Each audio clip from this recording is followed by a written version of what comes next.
You either grow or die. And I'll choose grow every time. At least 4 billion useless eaters will be eliminated by the year 2050.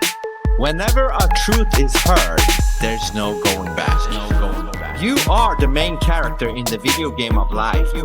I personally don't believe anything they say, right down to the God they claim we worship.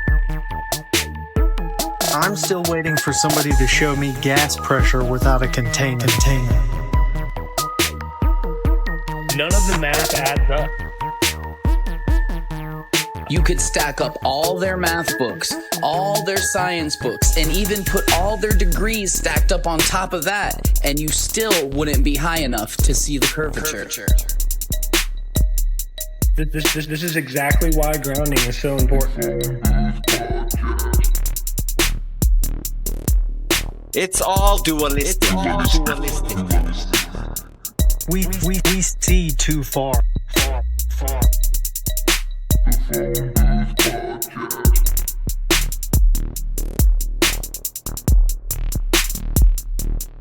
just regular people who know we're being lied to. We're tired of it. The bottom line is, there's only one choice left, and that's to dismantle this whole thing from the top down. What's going on? Oh, you always throw that in the beginning. What's going on, everybody? Tonight's going to be fun, actually. So we had to have Snoop here because it's his boy. So Snoop's going to be joining us. Sorry, Snoop. I'm just fucking with you. But we're going to have Clive Christopher on tonight. We'll bring him up and then we'll talk about what we're going to talk about. But first, don't forget to go to phoneboothpodcast.substack.com. You got 4+ podcasts there. You get all of the episodes early. You got Ali's t-shirt shop.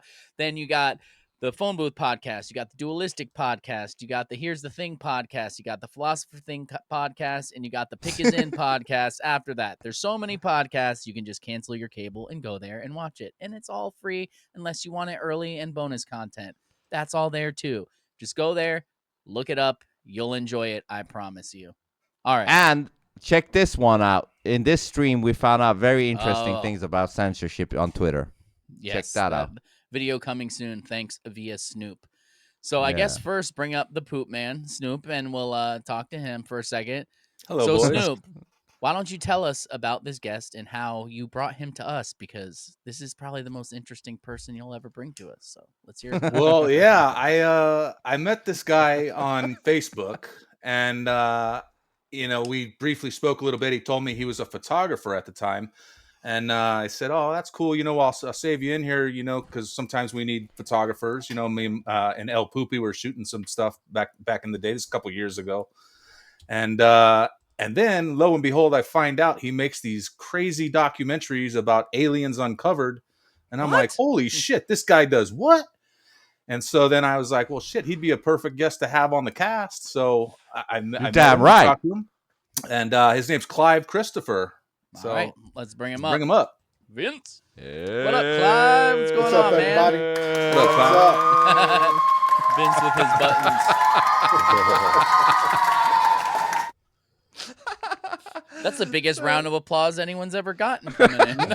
I'm loving the love, man. I'm feeling it. It's there. No, it's good. He told me about your work and he told me about like where to find it, and I went and looked at it, and some interesting shit, man. And I mean, obviously, we don't have to stay on that the whole time. We can talk about anything. We're just we set it up like you meet some people or a friend of a friend at a bar. You're all chilling, doing whatever, and whatever conversations come up, because that's how the best conversations happen.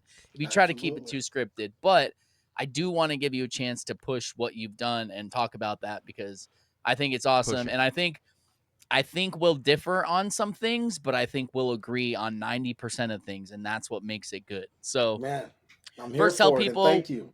where they can find you, where they can find your work, and kind of what you do. So the name Clive Christopher. I'm a filmmaker. I'm pretty much on every major platform that's out there. I'm on Tubi. Amazon Prime is a home, exclusive to Apple TV.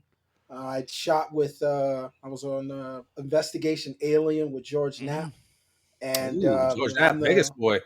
Yeah, so I was always known as the Sky Harbor witness, the employee that saw the Phoenix Lights, leaving work. But I actually put my face to that name because when it happened, I was 15 years old, underage, and my grandmother handled a lot of that stuff. But yeah, I make films. It was, that was the sighting that I remember vividly, and really, started to turn my attention towards the sky and watching what So, was going on there. for people who don't know, what year was the Phoenix Lights? You said you were 15, and then tell us kind of how it happened. Like, Okay. not your whole day, but like right before, leading up to Are it. you and an all that. '80s boy? Are you an '80s boy Yeah, or I was. 90s? Yeah, I was born in '81. On the side note, I just found out. So there's like a group of us who thought we were Gen X, but we're just finding out we're millennials. So I'm like the grandfather of millennials, and I'm not okay.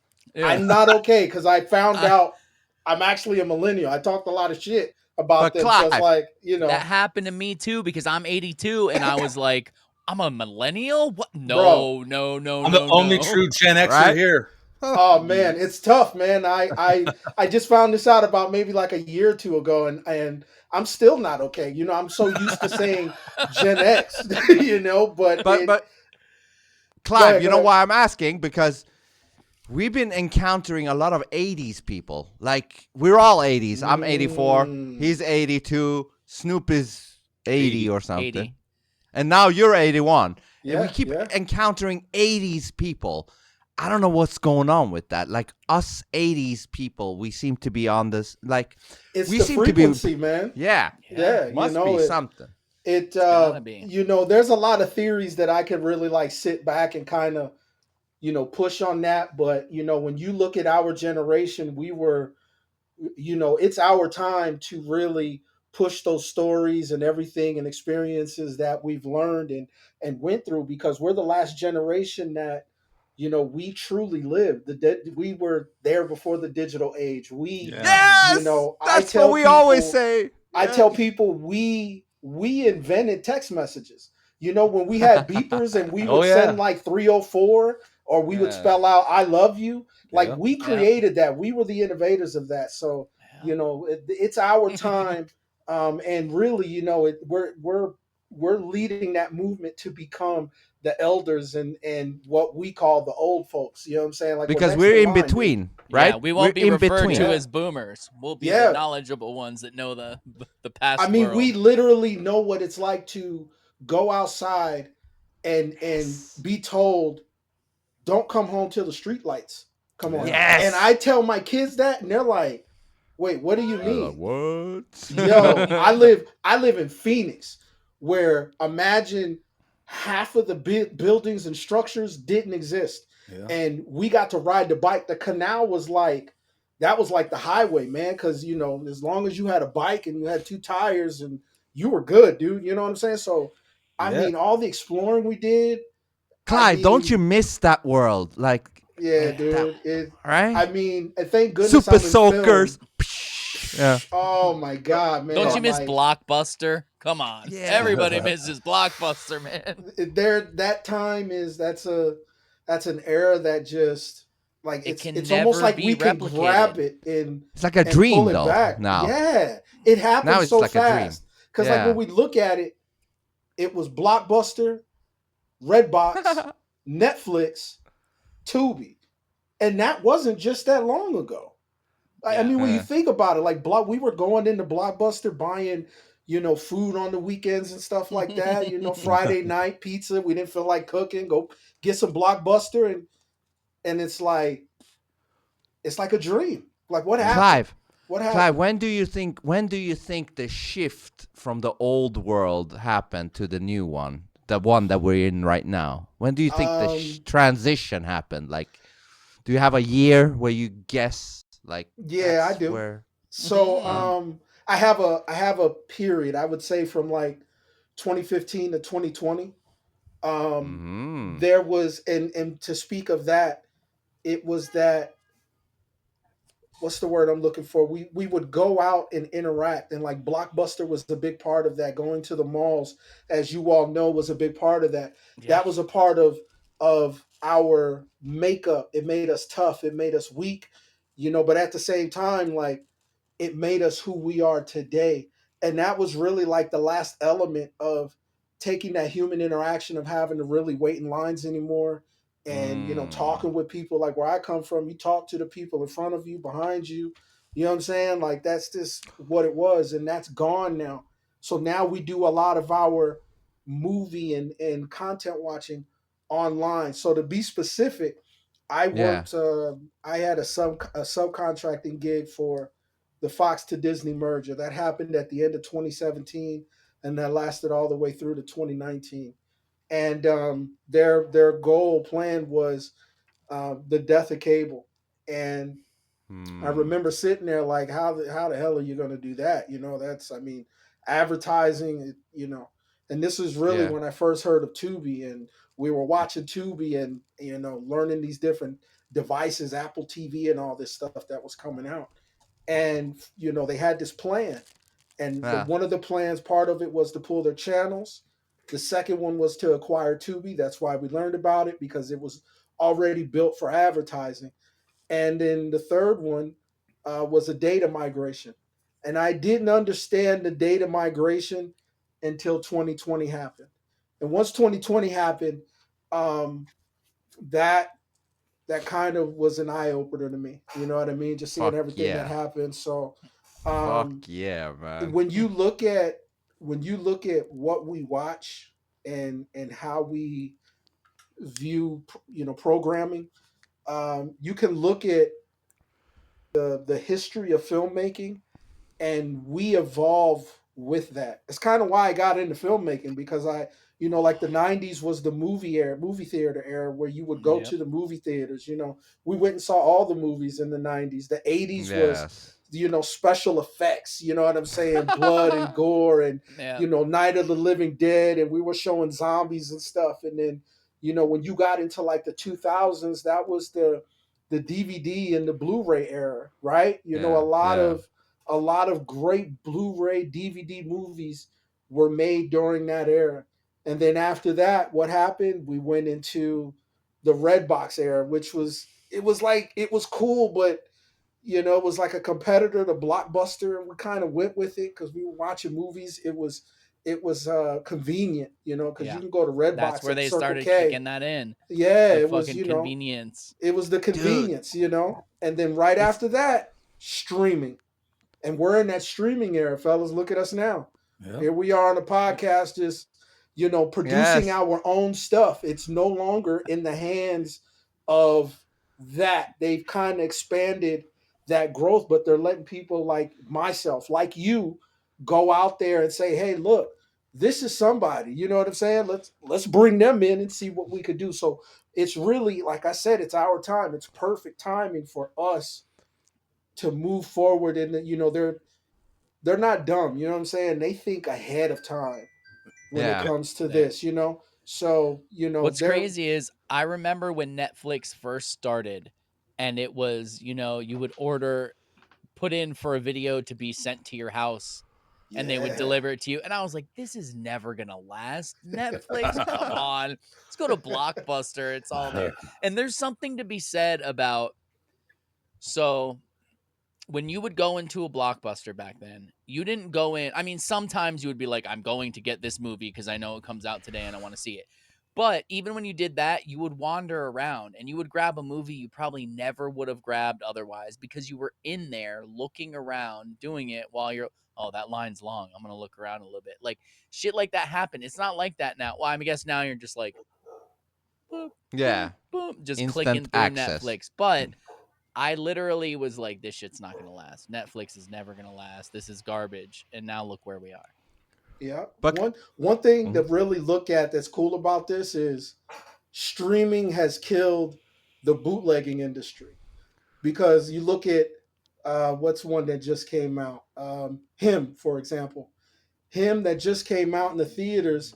You can download it to your digital television Yeah. probably here in the next week or so.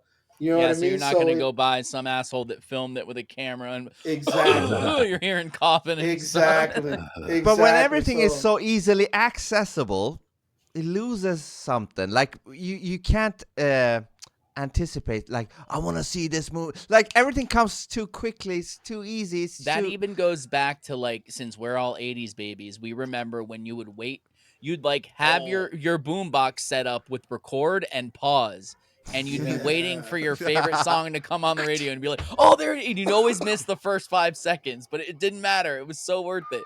And then you'd have these crappy tapes that you dub. I need the 2-1, Mom. I need the 2 cassette so I can make a mix. I It's mean, so the kids crazy. will never It's like, know that. when you look at that, like you just literally broke down the steps of like audio recording, and we were blindly learning how to not only record audio, but we figured out how to like re-record on cassette tapes. Pop the piece out, you couldn't record on it, and you pop it back in there, boom, you can record again. We broke the tape. We spent hours with razors trying to tape it together. That was my favorite tape, and the tape worked again. Like, when you think about that, like, we're programmed. We literally are programmed. It taught us how to for edit this too. day and age. To edit too, and make Come on, man. playlists. Kids today, like, I just click all Come these on, songs in it. man. Like, we were like splicing that shit together. Like, oh, this song will go good after this one. I'll fucking put it there. Bro, And we were burning CDs. something that pisses me off is, I'm sure you all remember when, like, part of the thing when a band put out a CD, you went and you bought their CD and you unwrapped it and you took the pamphlet out and you smelled it, and not like you, but I'm saying you could smell it because it was a new pressing, and you'd go through it, It smelled the way, and you fucking looked at what the band took time to produce this thing, this booklet that's in there and all that. Now it's like, oh, I'm gonna download song 3 and song 15 because those are the ones I like. Like, what the fuck, man? You guys don't know how it is. We used to buy an album because of one song, and then the deep song in the end was our favorite song. And you don't get that anymore because people download the songs they like, and that's it. Well, but the bands don't even record albums the same anymore because of that very situation. You know? All right. And do you remember the tape Walkman? You know, you had a Walkman, the tape one. I was just and the battery was running out. It gets slower. Tower Records was my thing. You were saying, like, opening up, you know, like going in there and searching. And I don't know if you guys remember, Tower Records used to have, when all the releases would come out, they have the station with all the headphones and the new albums, and you can go and listen to the albums. You know what I'm saying? Yeah. And you would spend hours in the record store, like you said, trying to find an album. Then you bought it, and you opened it up, and you opened the CD cover, and we read the credits. Like, I think about that, like, yo, we were reading credits and looking at the artwork inside of this thing that we worked hard for. We were kids. We were working and stuff, but like, whether it was you know, allowance or job, we worked hard for that. You know what I'm saying? Man. To go and get that, to be able to play it at home or in the car with your friends or whatever. And you know, that was just a different time that's long gone, man. You know, like, the only thing that we could really do, which, you know, I'm glad that this film thing kind of worked out for me, because now I'm in that place to be able to do some kind of 90s movie where I can bring back that feeling. You know what I'm saying? Because the one thing that, you know, when it comes to film, especially in today's world, the remedy is so easy. It's unreal. But to get our generation to go and sit down and say, yo, that's what we did. And then we tell our kids, that's what we did. That's what it was like.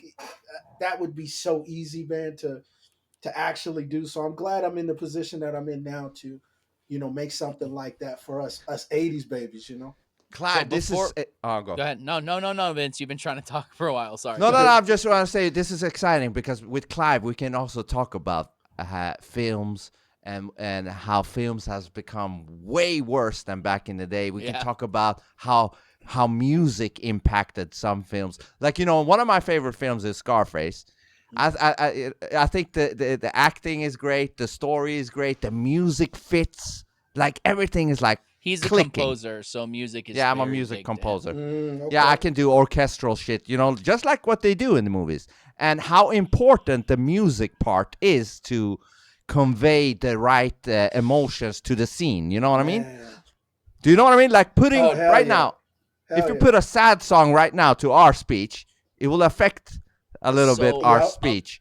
But if you Perfect put example it becomes a joke. Huh? Yep. that I forgot to tell you, Vince, was I was looking for clips to make a clip on YouTube the other day, and I Yeah. came across a video that was like if Mrs. Doubtfire was a horror movie.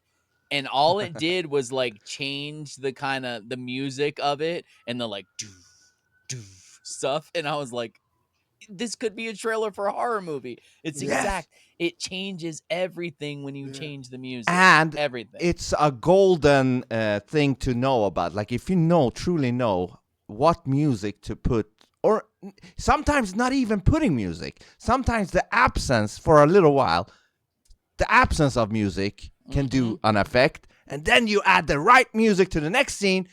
Like if you know how to tailor make that, you're gonna be ahead of others. But we can continue discussing that later because I think that's also interesting. But we want to talk also about the alien stuff too. But Yeah. So however you want to go, Clive. So Yeah. for a couple things. One, is there anything you're working on right now that you want to tell people about and push before it gets too late in the episode? Oh man. So I just finished Aliens Uncovered Invasion. So this is like exclusive information. I'm actually as soon as we Ooh, finish breaking this, here. yeah, I'm getting ready to. There's that love again. There it is. Yeah, no. So it's Aliens Uncovered Invasion. Just finished that. I'm gonna fine tune it before I send it off. We just finished one called Skywatch. Now this one is crazy because the group, myself, Dan, Starkey, Chris Donald, Tom King, and then Andre went with us as a like he's a part of the team, but he went as an observer. It's like typically the four of us, and then we have like a team B. So Andre went out there with us, and just to kind of be that odd man out, but and the stuff that we were seeing, and it's in this film. So you're seeing, and I have it on camera. You see something appear, and it comes down behind a cloud, and then you don't see it no more, and it happens so fast. And I just so happened to see that, but we were up in Sedona, man, and there's something.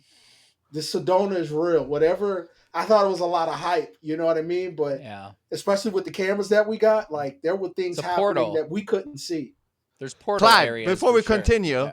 if you need music, I can gladly help free. If you need, Hey, let's talk about that, man. Yeah, Yeah, because He Music did is the important. music. Do your thing. He did the music I- for Tarzan video Yeah, game. Like I it's made the not- music. Oh, really? Yes. Yeah, I made the orchestral soundtrack for Tarzan VR. It came out in 2020 or something. Nice. It's a really good Okay. one. So Nice. I I'm not bragging, but I'm really good at setting the moods depending on like if you tell me like this scene should be like mysterious, or this as long as Yeah. you tell me or show me, I can just write to that scene directly. So I'm just Okay. telling Yeah, you. let's if you need talk my- about that, man, because listen, man, music helps It's key. tell the Yeah. story. It's key. You know what I Yes. mean? Look at Keeps their Hans attention. Zimmer. Hans Zimmer Yes. is Oh, my yeah. best composer, man. Like, especially Interstellar. I own the album, and there's times where I just go out on a night watch and I'll put on Interstellar, the entire soundtrack, and just let it go because it's fitting. You know what I mean? It puts you in a good mood and mind frame. And that's what you need when you're on these sky watches with people, because they won't show up if you're because they know, you know what I'm saying? Like, we consciously connect to them. So if you got Yeah. something on your mind, you're dealing with some shit, and you come out there to an event and it's still on your mind, they won't show Yeah. up. You need to clear Yeah. your mind. And one thing that does help is music, guitars, Yeah. certain things. And once people clear their mind, it happened. It's funny when the Netflix thing happened. I mean, we pull up and all the different things that led to this time and this place. And the moment we pull up, we're shaking hands, George Knapp and Tom and myself. And I turn around, I start walking west, and I'm like, I think there's something coming. And I'm, hey. And Yeah. that thing came, and it literally came right above us. And everybody, it came and hooked and went straight north. And everybody was just in awe, like, what was that? You know what I mean? And that's how it happens, man. Sometimes when you're there for a purpose and the minds are clear, Yes. shit gets crazy, man. And that's what happened in Sedona. So we got Skywatch. That's the one to look out for. I believe that's coming out in December. And then Aliens Uncovered Invasion, that'll be sometime in 2026, probably like February or March. But we're Dude, you're talking working on about a a lot of possible shit. invasion. Oh yeah, I don't Okay. fuck around, man. I don't fuck around. I'm So trying to a few change the game. things. First, All right. Snoop, great fucking job. This dude is awesome. This dude, Right great on. fucking job. So two, Yeah. I did want to ask you before we move on, because I do have a question for you. Okay. You said around 2020 you feel was like a pinnacle thing. So Yeah. what if that wasn't it? I'm sure the Arizona lights had an effect on you, but we always love to ask people this. What do you think the first thing major was that woke you up to like look at things differently than the average everyday person does? Great question. Really great question. Wow. The first thing that caused me I would say I would have to say the experiences that have happened here in Arizona.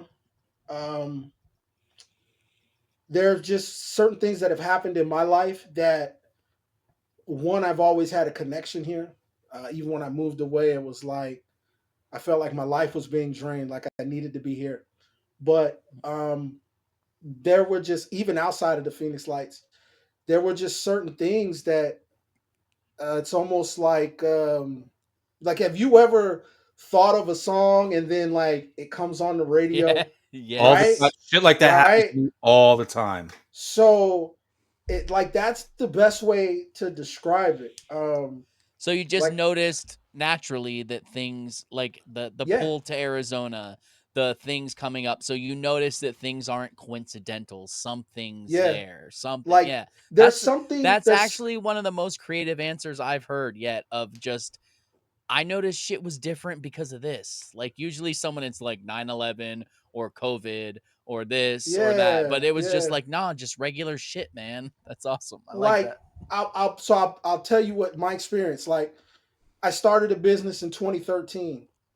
By 2015, I ended up getting my first job that wasn't a first job. It was ESPN First Take. I just showed up. It happened in Phoenix. I just showed up Hold on, one Vince. day. Vince, that's a sports network out here, Vince. Yeah. Thank you for telling me. Yeah. So I show up there Monday. By Friday, I got full access. I'm being handed a $2,000 check. That job in 2015 got me the job with Tommy Chong in 2016. Oh wow. So I worked What with job Tommy with Tommy Chong. Chong? So I released Chong's Choice. So Oh. he came here. We were with him for the whole day, right? And I mean, like from where I am to when my computer is, I'm touching my computer. So Yeah. like I'm with him all day. We went to a grow. We did a radio show, and then we did a private party at a mansion in Cave Creek for like 150 people. And I mean, it was just a smoke party, but it was nonstop. That job in 2016 got me the job with the Fox to Disney merger at the end of 2017. And like 3 months prior, well, I'd say about 5 months prior, is when I decided to write the documentary or start writing the documentary, my first documentary that came out in 2022.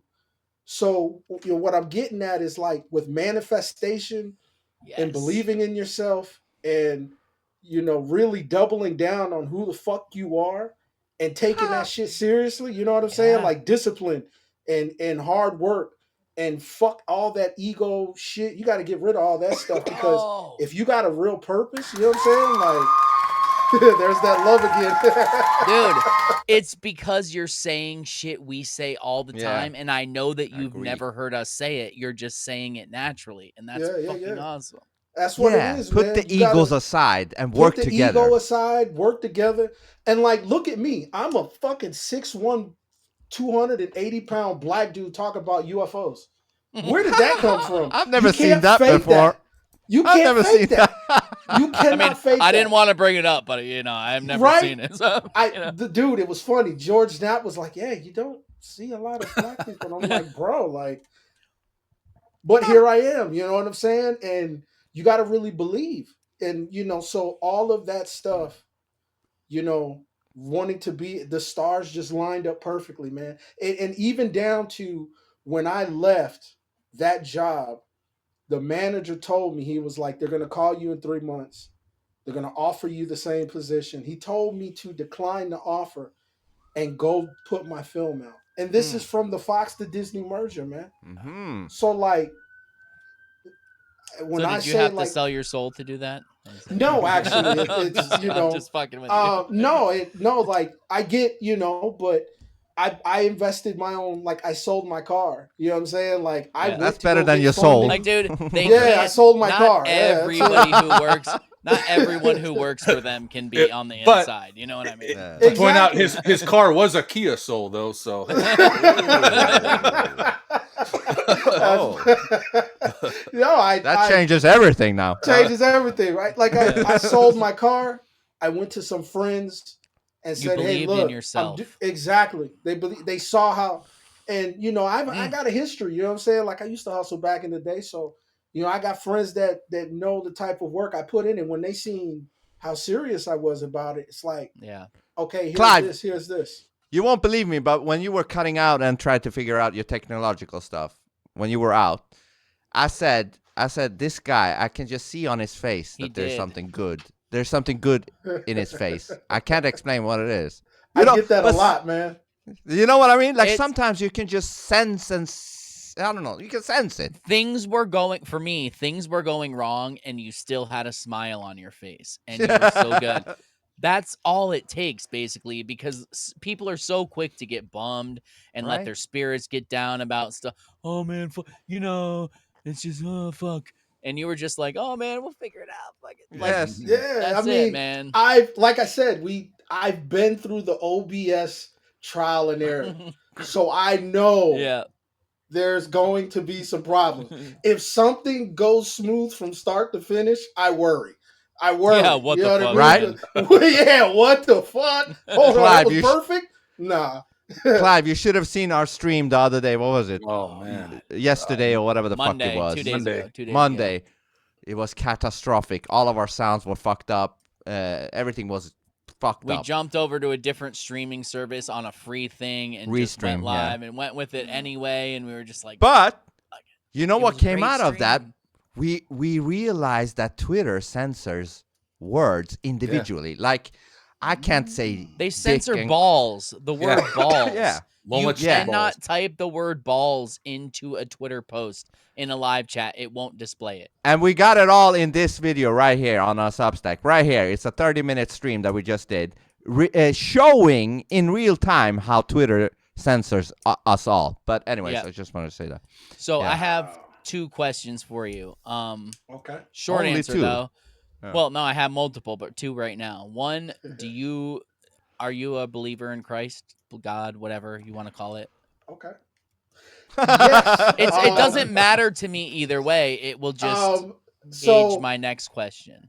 So yes, I am a believer. I've actually done some spiritual walks, journeys, so to say. So and you can see this in my film. So I'm very strategic with what I do in the series Aliens Uncovered, and the title says a lot. So if you watch the first 5 minutes of Aliens Uncovered, ET or Man Made, I show some things and I talk about things indirectly. And one of the things that I show is I'm walking through Ephesus. Are you familiar with Ephesus? You know what Ephesus is?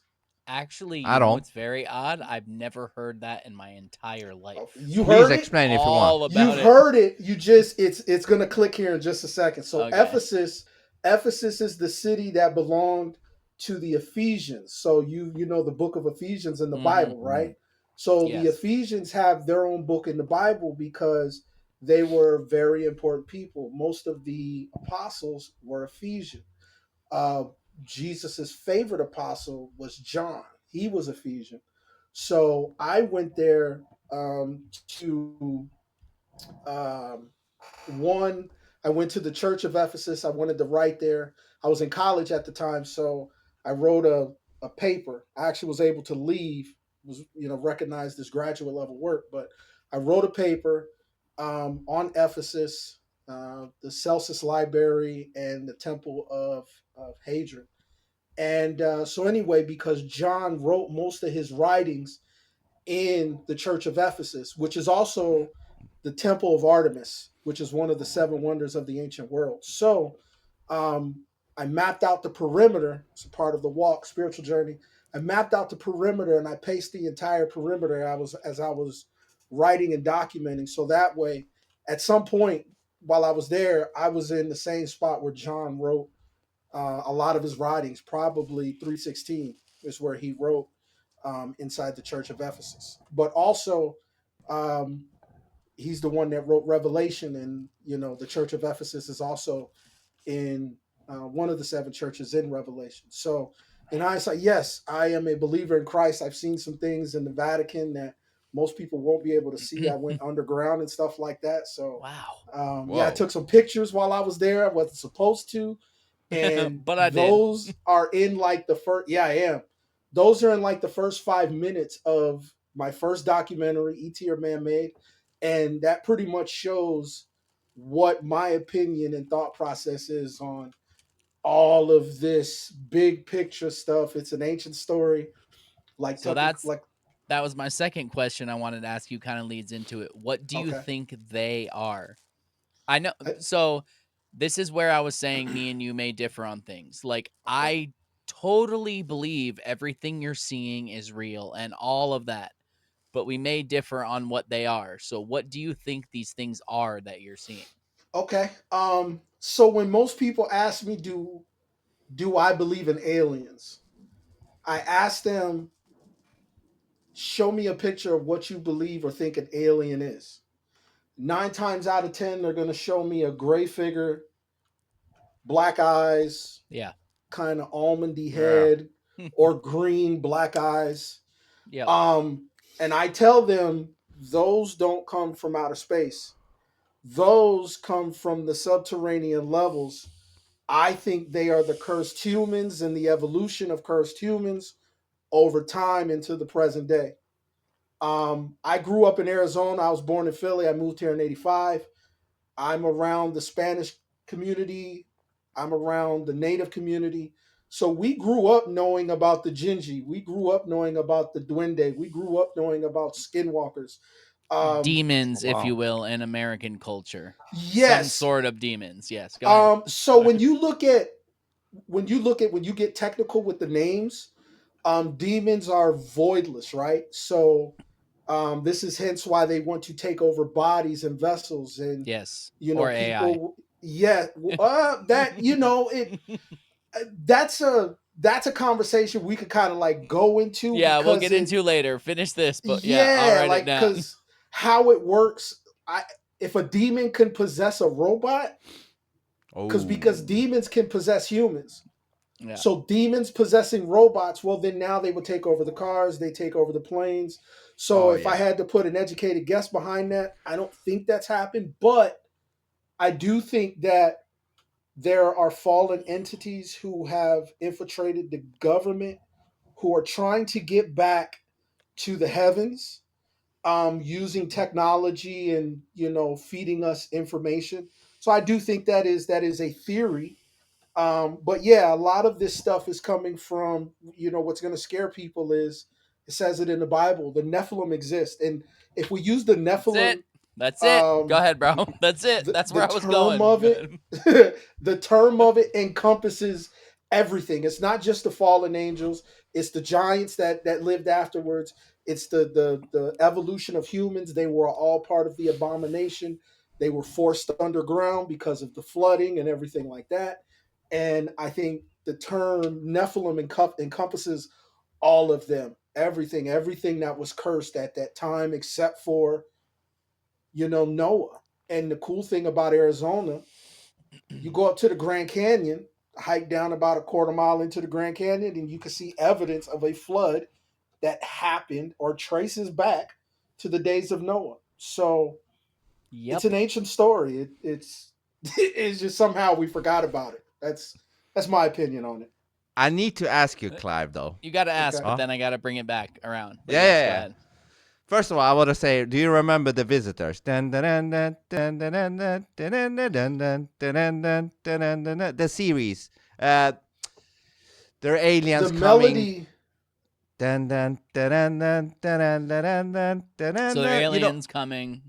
The aliens come to That Earth. melody sounds familiar, man. Like It's from the 80s. Visitors. They come and they say they come in peace. These motherships come here and they look like us, but they can peel off their skin and you can see a reptilian behind them. Okay. You can look it up later after I'll this. look it up. and Yeah. Anyways, the visitors. So basically, they say they come in peace, blah blah blah. Eventually, they get exposed. They really want to take over humanity and all that. So they will do like martial law. Like they'll be on the streets with their things. The aliens will. Yep. My point is this: what if the AI is the real aliens? Because if you look at it, they're gonna be in control of everything we do. Like you said, the cars, there will be robots everywhere. Like the AI, are we missing that could be an alien in itself? Because the amount of control it will be able to put on us would be like an alien coming down and dominating us. Because that's where we're headed. AI looks like it could dominate us, literally, on all levels. So let me put this out there for you. This might be a part that you kind of want to censor on your podcast, but No, fuck that. look at COVID-19. Censor. Look at COVID-19. Okay. Yes. What numbers do 19 represent? AI, right? Something AI, right? 19 AI, right? Yeah. So and the other one was, yes. And then when you look at it, another thing is, I look at this invasion thing like an invasion probably already happened, because there was a lot of people who injected a foreign substance into their body and they still don't know what the hell it was. And it had Lucifer Ace in it, a substance called Lucifer Ace. And now you're looking at, here's another thing that we're starting to find out is Ozempic. Ozempic is made from Gila monster venom. Yep. Wow. What? You know what I mean? Like GLP-1 or something like that. So the haters are gonna say is, this is what they're gonna say. The same thing they say with the fact that there's aborted baby cells and a lot of stuff. They're gonna say, look, they got the first thing from a Gila monster. Everything else was replicated thereafter. But Ozempic is strictly made off of reptilian DNA that they used in order to discover this, to synthesize a drug in order to inject in you. Period. That's what it is. They're synthesizing reptilian DNA. I know a female who took Ozempic, and she is talking about her skin is falling off. What? Yeah.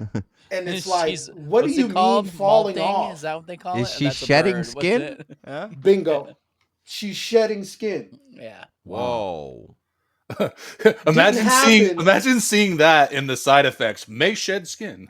May shed skin. Like literally, she is shedding skin. Turn into a reptile. I've heard of, and these are symptoms that I've heard come from people's mouth. Allergic. I've heard this from quite a few people.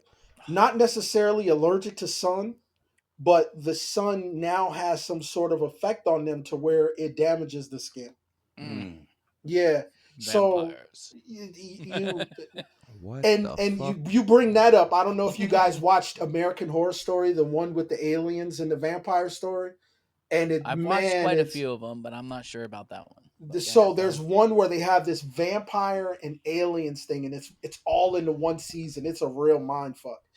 And they give these people these pills that pretty much turns them into like this vampire kind of thing.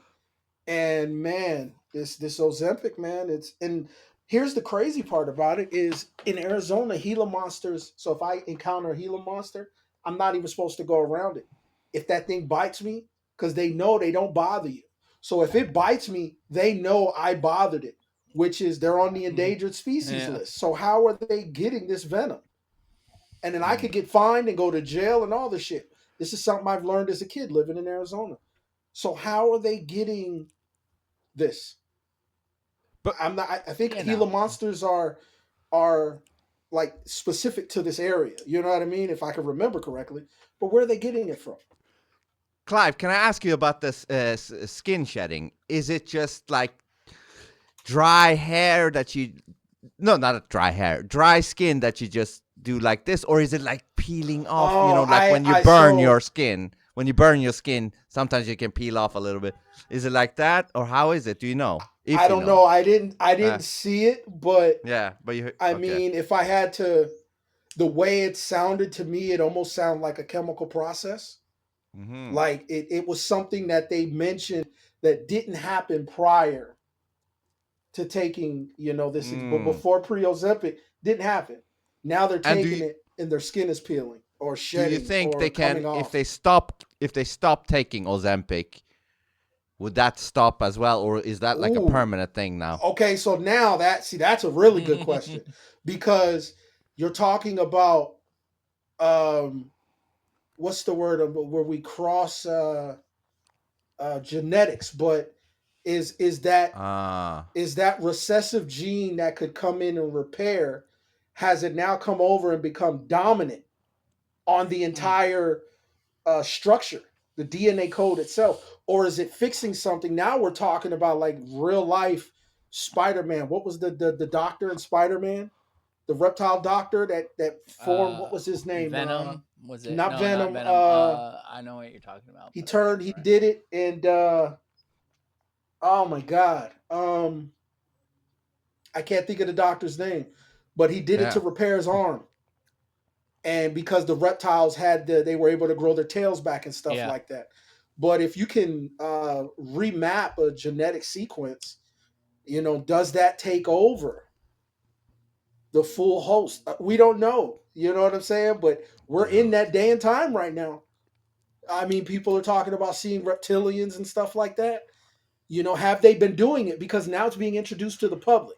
So we Yeah. know if you look at aliens and technology, they do that stuff years before they really introduce it to the public. So they've been doing it somewhere. Clive, isn't it weird that somehow we ended up in a sci-fi movie? Like it feels like life is a sci-fi movie to me. No, Isn't no, that weird? they've been telling us in movies. I mean, I come know, on, but back in the 80s and the 90s, I come on, didn't think feel about like I was in a sci-fi movie. Now I do. it. Like Did robots are coming, yeah. um Back to the Future predicted the Cubs winning the World Series? They were off by 1 year. You know what I mean? They Oh, also predicted 9/11. By the way, but, Okay, yeah. right? Yeah. There's so many things in movies that we can go back and look at and say, come on, like that's not a come oh, on. I'm They've been with you with telling that. us. I'm They've been with you with telling that. us. But I'm just saying that reality feels like a movie now. Like we're in one. It It's feels like because it's like what I was saying the other day. If we made a trailer for a movie of reality right now, like this corporation is making these robots, this corporation is making brain chips, this is going on. Like yeah. I think that would make people, it would make it click with people. Like this is what's really going on. But if you put it together as a movie trailer, you would think it was some dystopian movie. But it's what's really happening right now. Yeah. We But I don't feel have the like that. resources to do that. We we Right? fe- we feel like that because we seen it happen. We seen iRobot, now we're dealing with it. We Mm-hmm. seen Independence Day, now we're dealing with it. We Yeah. saw what's the one with the Contagion? We Yeah. dealt with that. What And about Demolition Man? Remember Demolition Man with Wesley Snipes? Was it Wesley Snipes? yeah. And Oh, or another one is Total Recall. That's the one that really Yes. scares me. Yeah. You know what I'm Dude, saying? Because Demolition we're in Man we're in a also. reality. Demolition Man was another one that painted things very much as they are today, where society's censored. There's some people living underground and some people living above ground that are all like, oh, we Yeah. don't touch, we don't have sex, we don't do this. Like, That is so true. You yeah. can go. I don't, like I said, I don't know if you guys are in Phoenix, but if you're in Phoenix, I'm Go in to Florida. I-17. Vince is in Sweden. I'm in Phoenix. You're in Phoenix. Okay, so here's some cool shit you can do. Go to I-17 and 17. I-17 and Cactus, Thunderbird. There's a Okay. park right there on the east side. That's where Fry's Electronics used to be over there, right? That's Thunderbird. Thunderbird and 17. It's either Thunderbird, Cactus, or Peoria. But you come east, So by Metro Center then. just north of Metro Center. Okay. There's a park. And where the park is, there's these massive tunnels. And you can film, and some people that live in there might take you in there if they're cool, you get the good vibe. We got But tunnels there's a like that in Vegas whole- when I lived there too. It's a whole city there. There's all kinds of Yeah. people living down there. Homeless Underground people city. and stuff. They're all underground. Sometimes they don't even come out for light. Yeah. You know what I mean? They call They them call mole them people. mole people. Yep. Yeah. That's what they call them. Yeah. So, but they're like, that's real. And then there's historic documents that show that the Apache, going back to the little green people, the Apache worked with these little green things. The Navajos talk about it extensively, man, how, they would go to battle with the Apache, and the Navajo outnumbered them, sometimes 3-1, but they were afraid to fall off of their horse. Because you fall off of the horse, there was these little things that were down there that would really get after you, man. And apparently they had like these superhuman strength. They'd really tear you up. But they worked with the Apache. So I mean, these So you stories- never fully answered my question. Oh, okay. What do you think they are? Ah. You when you reference say- the fallen. You reference that because I'm waiting to get into what I think they are till close to the end Okay. because I don't want you to lose respect for me. But so no, you mentioned it, but you didn't specifically say what you think the lights traveling through the sky what you think they are, what you saw in Phoenix, and Okay. I'll throw you a bone here. I personally think that different sightings are different things. They're not Okay. all the same thing. But Absolutely. I want to know what you think. Okay, so something like the Phoenix Lights, I think that was some sort of like heavenly body, maybe divinity, something that is on the positive side, something that would watch over us in specific. Yes. You got to remember the Watchers. Ezekiel's wheel, a watcher, something of that sort. Yeah. Because like the Watchers, they became the fallen, and the Watchers were still. So we still have Watchers falling over us or watching over us, right? So I think a part of it is the Watchers that are watching over us, and then another part of it is there's some real strong evidence that supports this. Is a lot of these orbs and lights, they're us. Yeah. They're actually us when we sleep, conscious travel. We've noticed the schedule. We can go to specific areas, and right around like 8-9 o'clock, it's like swarms, and at nighttime, it's the same thing. And it's like they're going to work and coming home from work. It's the weirdest thing. Sometimes we'll be watching this stuff, and we're like, in the sky, we'll see lights, and we're like, are they playing? It's like really childish behaviors. Yeah. It's weird, man, but Get I the do think fuck that outta here. I've some never of heard that. these. Oh yeah, and like we have this stuff. Hold on. I need video. to understand this. What you're saying? Are you saying that when we're dreaming, is that what you're saying? When we're dreaming, Yeah. we might be those fucking lights over there. So you got to remember, going back to creation and stuff. Yeah. We're made of mud and light. They're just made of light. Yeah. Which is why they come here and take human form. Okay? So his mind's fucked up over there, right? So they come here, they take human form, and then they leave. These are the ones that don't fall. They follow what God is telling them to do, and then they leave. It happens. This has been going on. This isn't new, right? So there's some of them that do this, right? Then they wanted, the reason why they fell is because they wanted to understand why we could be light and mud. See, we can live in these Dualistic. bodies here. Yeah. Exactly, like a dual citizenship, right? Yeah. We can do both.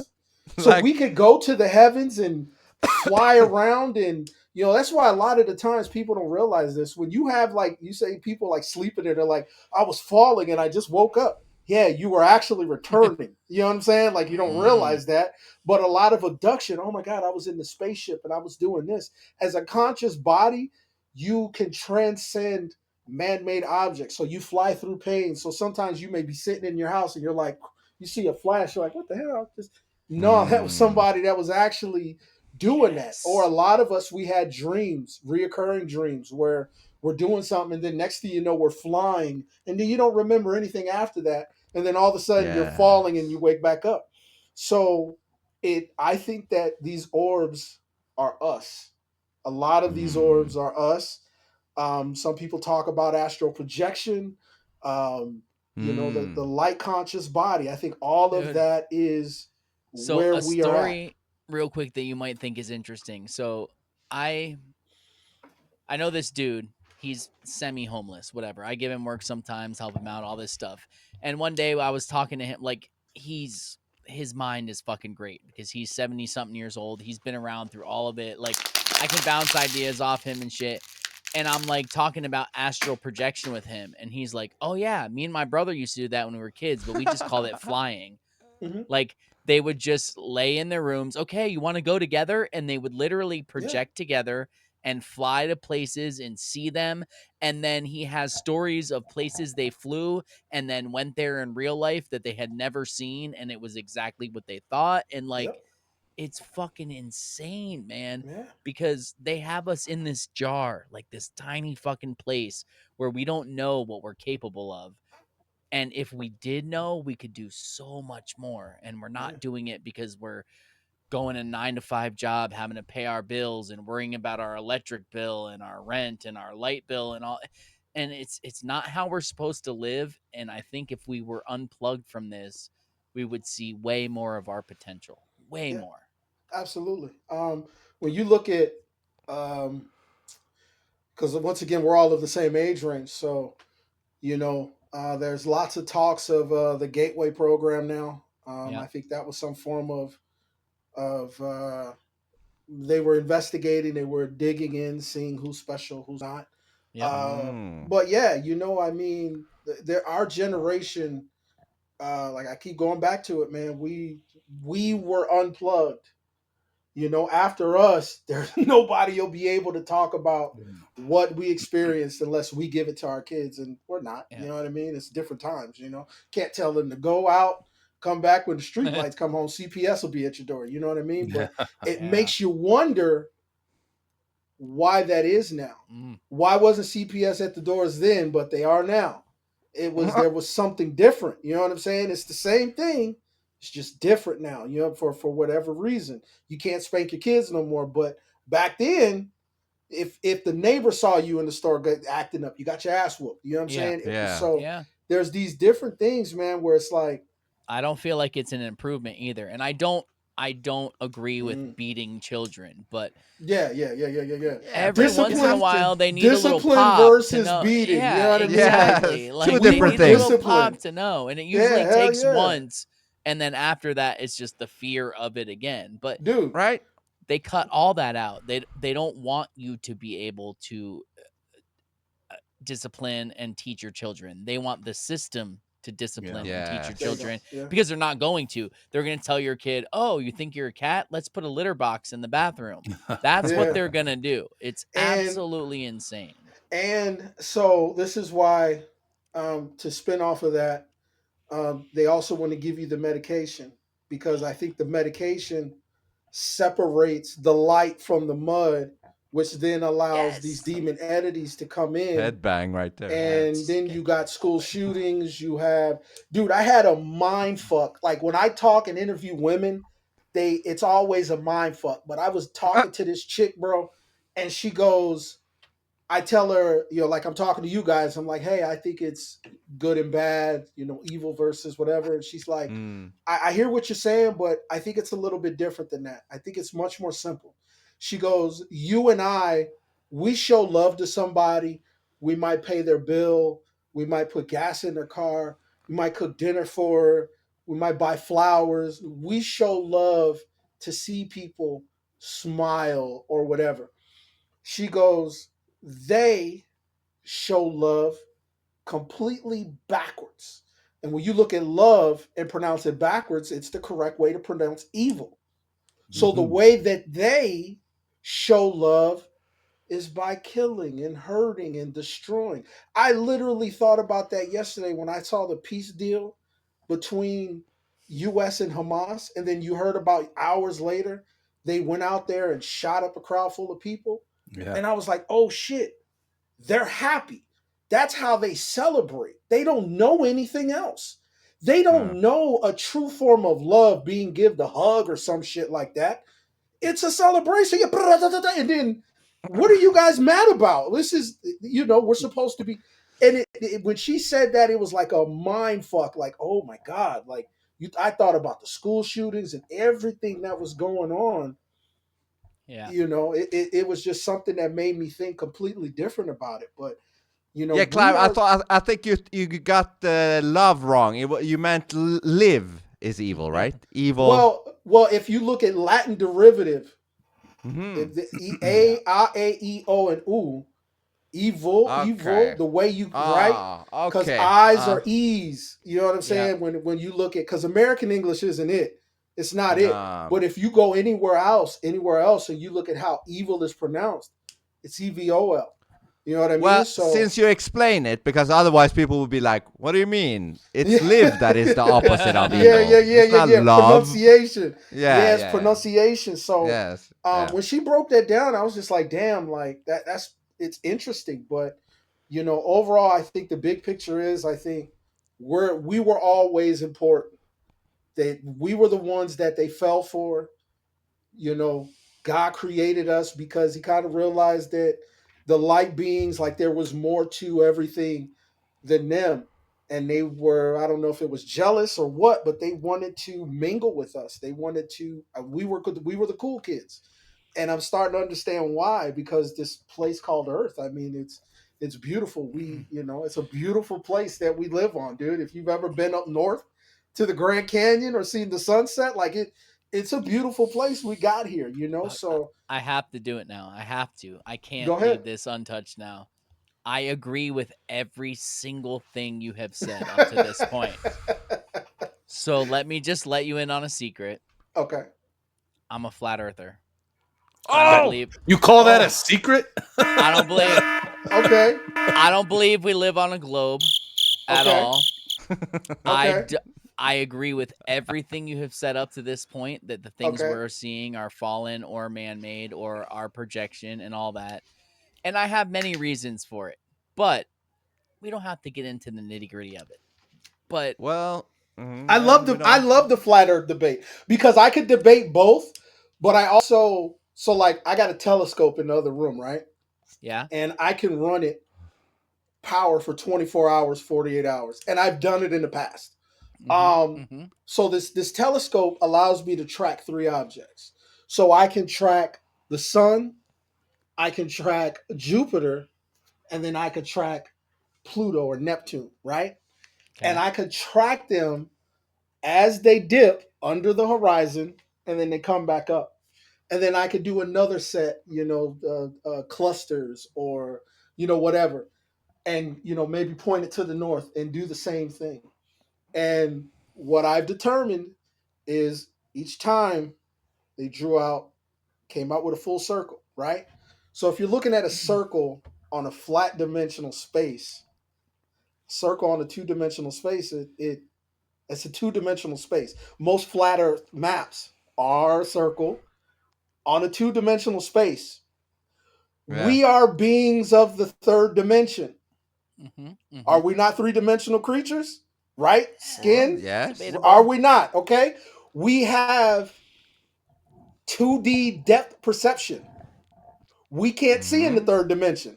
None of us are Superman, are we? We can't see through walls, can we? We can't see length, width, depth. We can't. Some of us can see a little bit past it. I think this is why I like Bigfoot. I think this is why Bigfoot is so elusive, because Bigfoot can see in the 3rd dimension. He can use objects to blend and hide himself, so we can't really see him. But we'll get past that. That's a whole nother story. Back to the flat earth. What is a circle or a representation of a circle in the third dimension.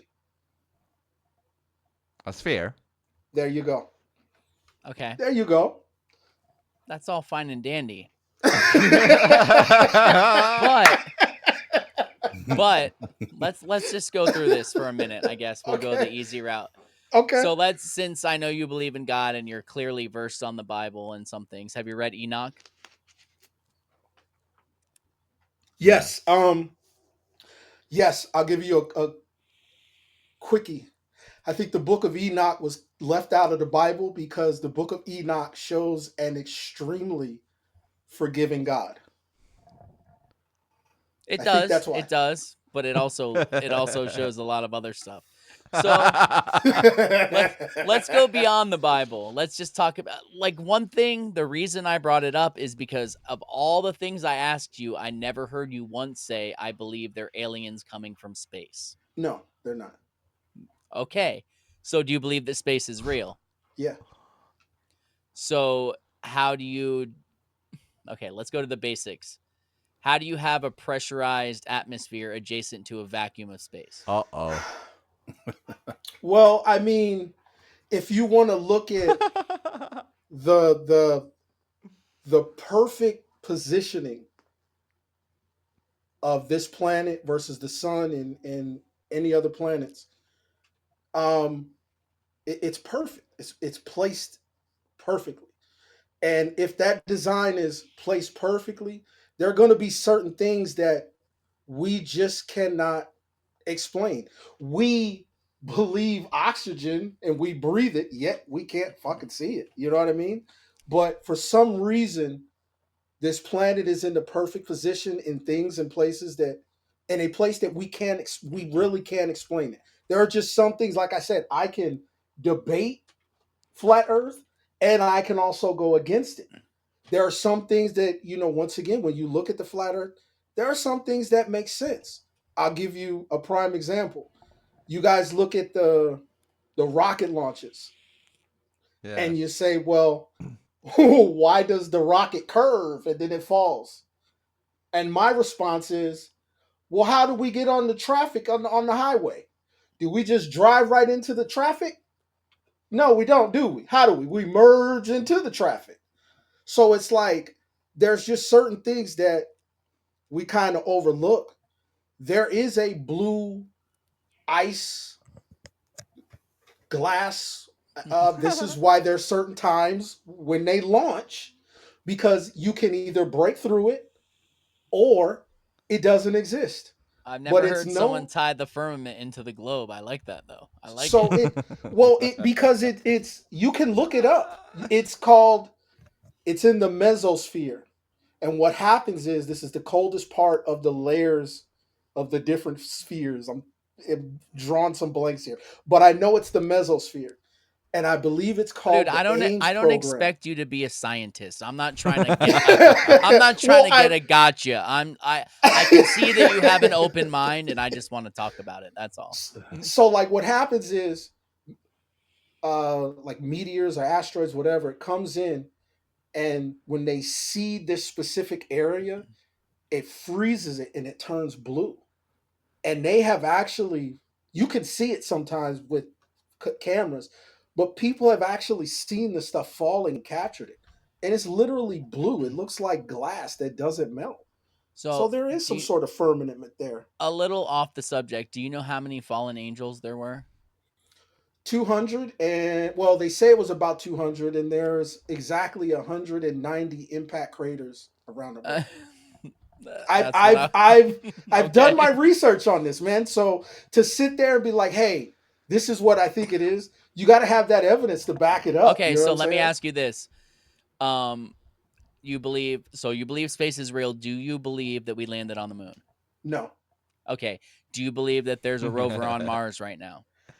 I believe I believe there's a rover on Mars. I believe yes. So you yes. believe in rockets flying through space, correct? To a certain degree. So I don't rocket propulsion. Okay. If so that how makes does sense. it travel? Through boosters and What do the because you got boosters push off of? so it's like air pressure. There's no air in Um, space. no, they're pushing it out. So So they're pushing oxygen out and then pushing off of the oxygen, I because wouldn't. that's the official story. They eject oxygen and then they push off of that I oxygen that wouldn't. they're ejecting. I wouldn't call it oxygen. Are you familiar with aerostat technology? Not at all. So the border blimps.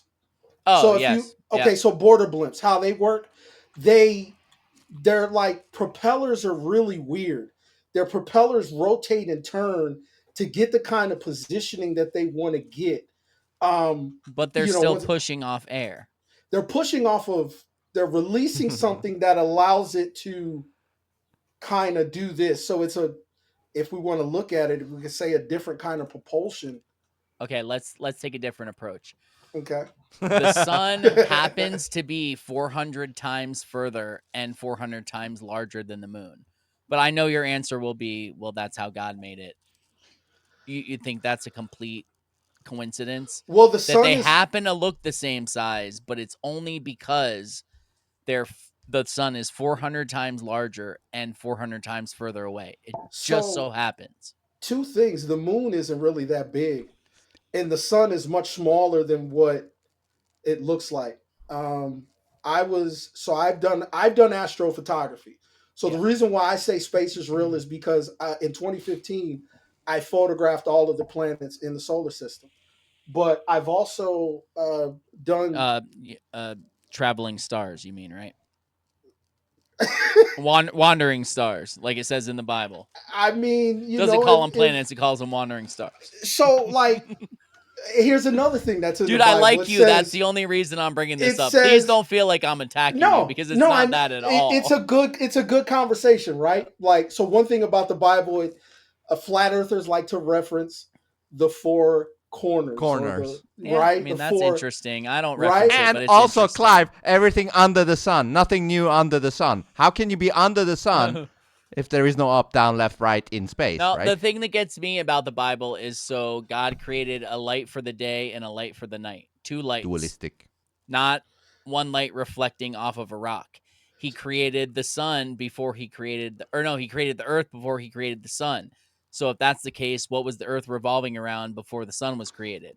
Okay, so this is where we're going to take a drastic turn, because I don't think that is talking about the sun, moon, planet. I look at the Bible, the beginning and the end. It's actually Dualistic. feminine energy. What sits in still waters and darkness? What is brought to light? Birth. Okay. Also, yeah, when you look see at that? when you look at the book of Revelation, the woman coming down from the stars, the river with a baby. That's feminine energy. That I don't. I mean, I'll even take it a step further. Athletes stand in a tunnel of darkness, and what do? They run out into the light. I think that part in specific is a little bit different. I don't. There's parts of the Bible, especially what we read. Like, I got the Hebrew Bible in here, but there's parts of the Bible that I don't think are accurate. I'll say that comfortably. I think there's parts of the Bible that are inaccurate. You know, when you look at the whole flat Earth thing and Pangea, when it was all connected and it was all together and there was less water, yeah, that was a flat land. That was one piece of land that was just, there was nothing Yeah. else. But we have evidence that these lands separated. Why did they separate? Because they needed to move the Garden of Eden, right? Because Adam and Eve could go back. So that's why it was separated. But, I also think that the timelines are off. I think dinosaurs and humans existed at the same time. They don't tell you this in the Bible because Dinosaurs. You Yeah. brought a new thing in now, Clive.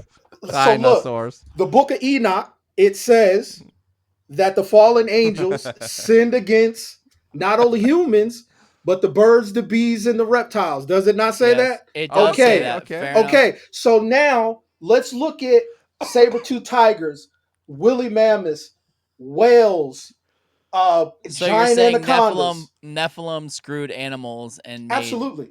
Anything that could reproduce. That's interesting. That's Anything that could interesting. reproduce. And that's why you see the Stegosaurus and the man at Teocon.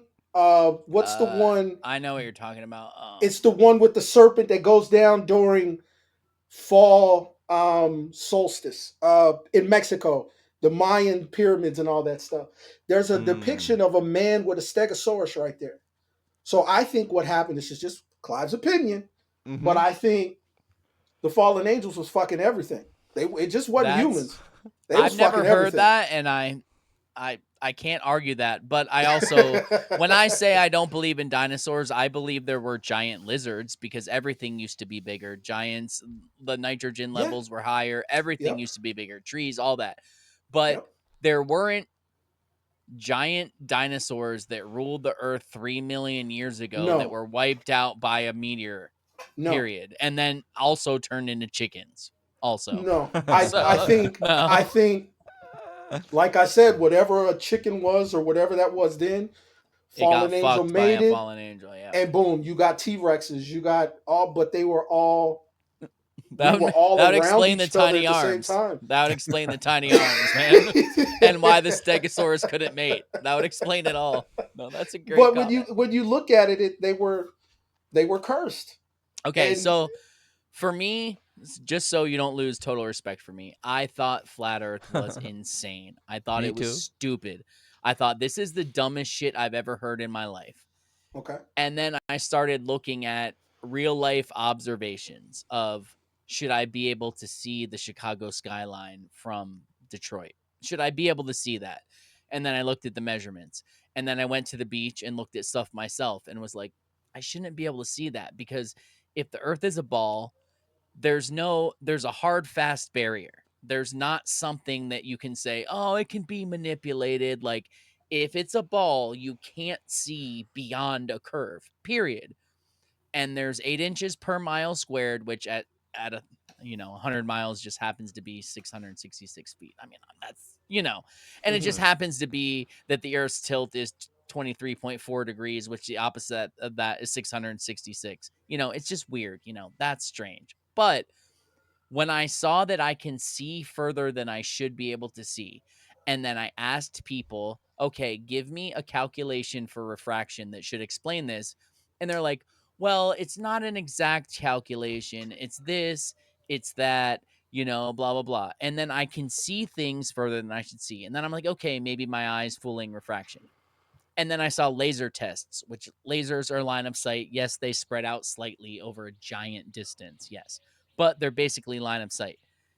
And when you could see them across where there should be 1,000 feet of drop and you can still see them, how's that possible?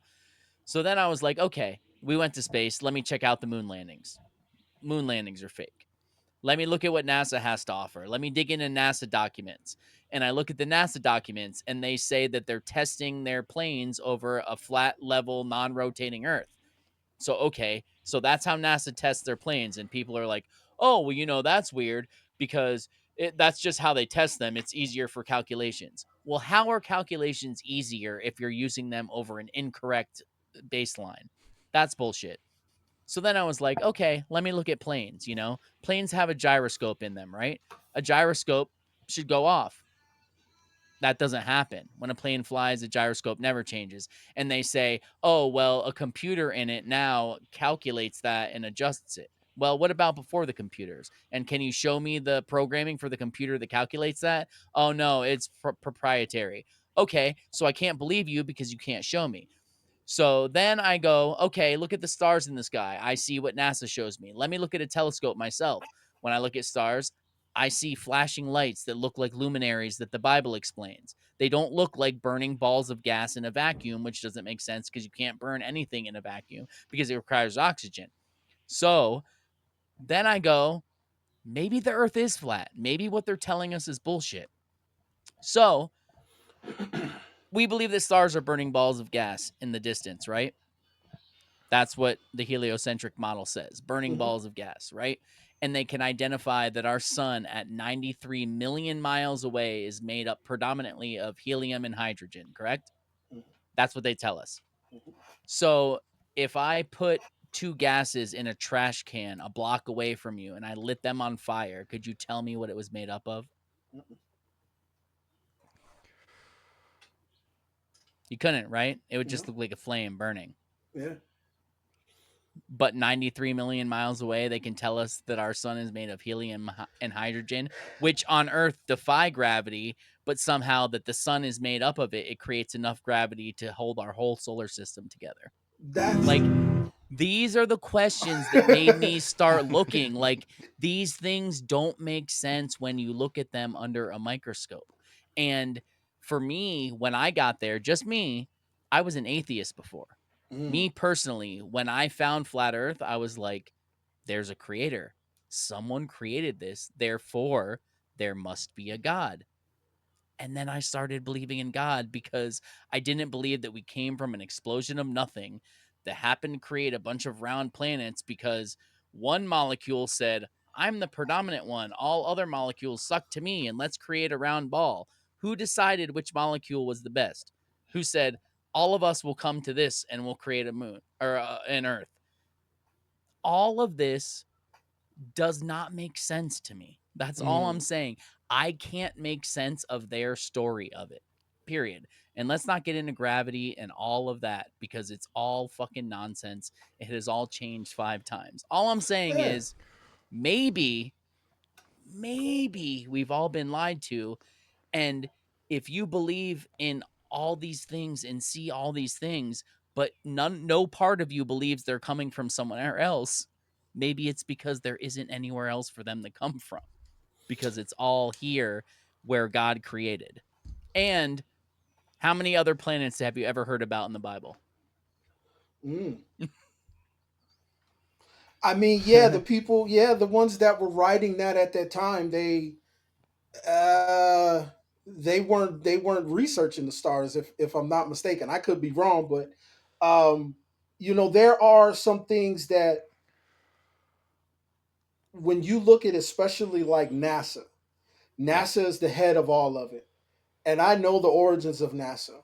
Yeah. I know where NASA comes from. I know about Operation Paperclip. So I know about the deception even now, right? So, you know, you look at some of their videos, the moon landing, you look at certain things and you're like, man, this is questionable. You look at some Damn of the right it is. string pulley things and all that. Like I said, I can argue it, Yeah. but it doesn't, based off of, like I said, I can put my telescope. We're actually going to try to observe Three Eye Atlas, but I can put my Oh. telescopes in the sky and I can record Jupiter. I can record. I've been recognized for taking a still photo of Mars with a 72 millimeter camera. But do and you I know got what the that surface. is? Do you know what it is though? Um, I don't know what it is because I haven't physically touched it or been there, but I can say with my own certainty that based off of the millimeters and specs of the cameras that I know, that those planets and objects that I photographed are miles away. And What I if mean miles away. So, okay. Here's how perspective works, right? I'm Distance and glad you size. brought that up. I'm Distance glad and you brought that size. up. Correct? Yes. So, what if it's much smaller and much closer? Would you be able to tell the difference? Ooh, through observation, that I don't want to say yes right away, but if you gave me about 2 years, I would be able to, if I If really you had focused. something else in the image that you knew the scale of, you would be able to immediately. Because, like, say one of those blocks behind you, if you knew the size of that, I could tell you the exact dimensions of your head because I know the Yes. size of that. I could use it. Yes. But if there's Yes. nothing else in the image, how do you know? Just like the moon appears to be the same size as the sun, but it's actually 400 times smaller and 400 times closer. How can you differentiate how large something is without anything else in the image to tell you? You could So go off of your preconceived notion and say, I know it's this far, so I can tell you it's this size. or I know it's this size, so I can tell you it's this far. But without anything else, how do you do that? Well, if we can use the moon and But we the get a moon's not in the sight. well, no, that's what I'm saying. If I can, so if it's a full moon Yes. and we're at the night sky, so we're here. Let's say the moon is here and Mars is over here.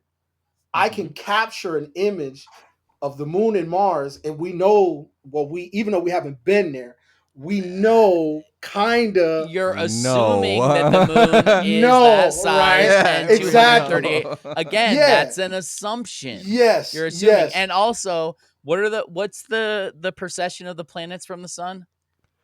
How does it go? The order? Mercury, Venus, Earth, Mars, Jupiter, Saturn, Neptune, So Uranus, you've Pluto. seen Venus in the night sky? Yes.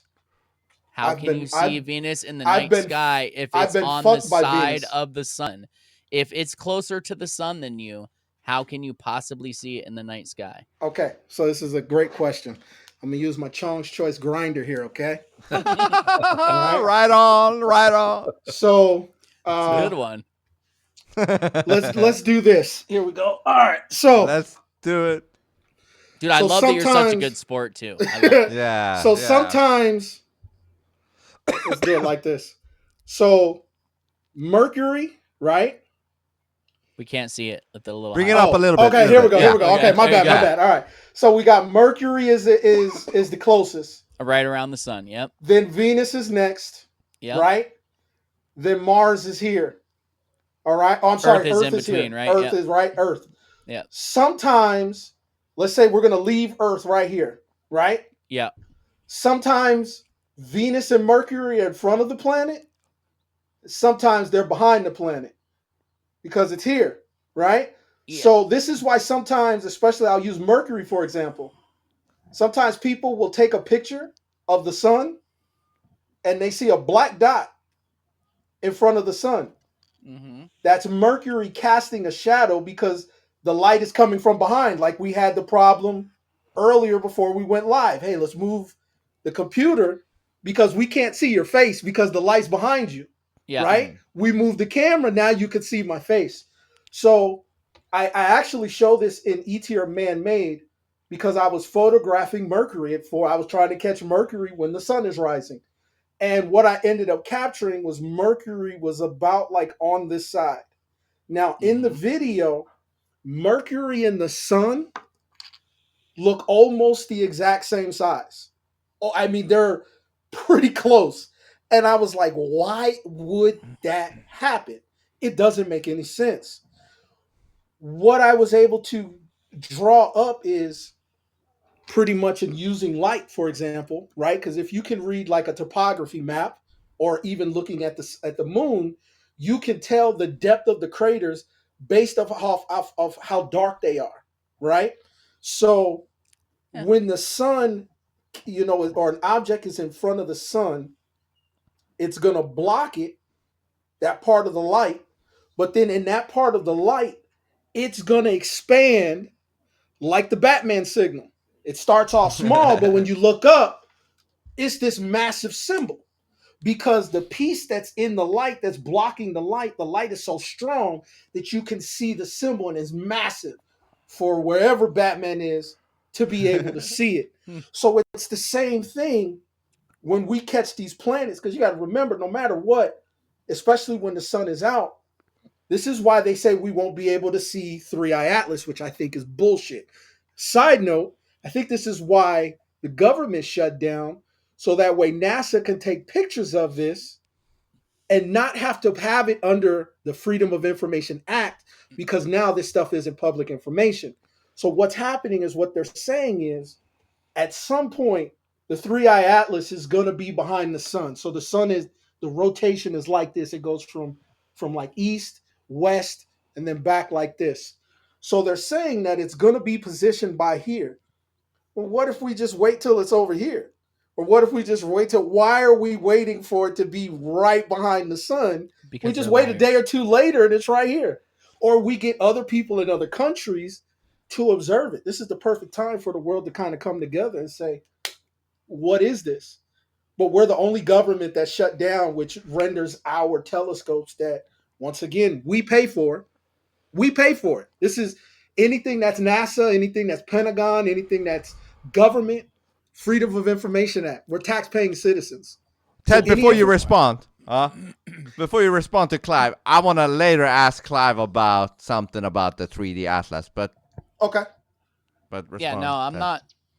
I'm just gonna leave it at that. I'm just gonna leave it at that because I could go into how you should never be able to see a planet that's closer to the sun at night because you're on the dark side of Earth, and I could go into all that. But I like him. It doesn't matter. It really, I don't give a shit about the shape of the Earth when it comes down to it. I care way more about cool people and good talks. So no, these are good talks. One thing I did, because you had mentioned perspective, right? I just don't want it to feel like I'm attacking you. Like, what about this? What about this? Like, no. I got thick skin, but I actually did a video on this, on the flat Earth theory versus the round Earth theory. And one thing about perspective is there's a thing that a lot of flat earthers miss, which is aerial or atmospheric perspective. And it's kind of cloudy, but the next time you got a clear blue sky, clear blue, no clouds, go and look straight up. And then when you look out to the horizon, you'll notice the blue fades to a grayish white. So when you look at a flat earth map, what that is really showing is an aerial rendition of what our eyes would see if we were sitting above the planet looking straight down. So, except for you wouldn't see Antarctica, but yes. Oh, well, okay. Or Australia. Depending on where you were. Why? Hold on. No, we got to talk about that. Hold on, because I've heard this one, and it's like, whoa, I've met Australians. So no, I don't think Australia is not real. Like, that's such a misconception.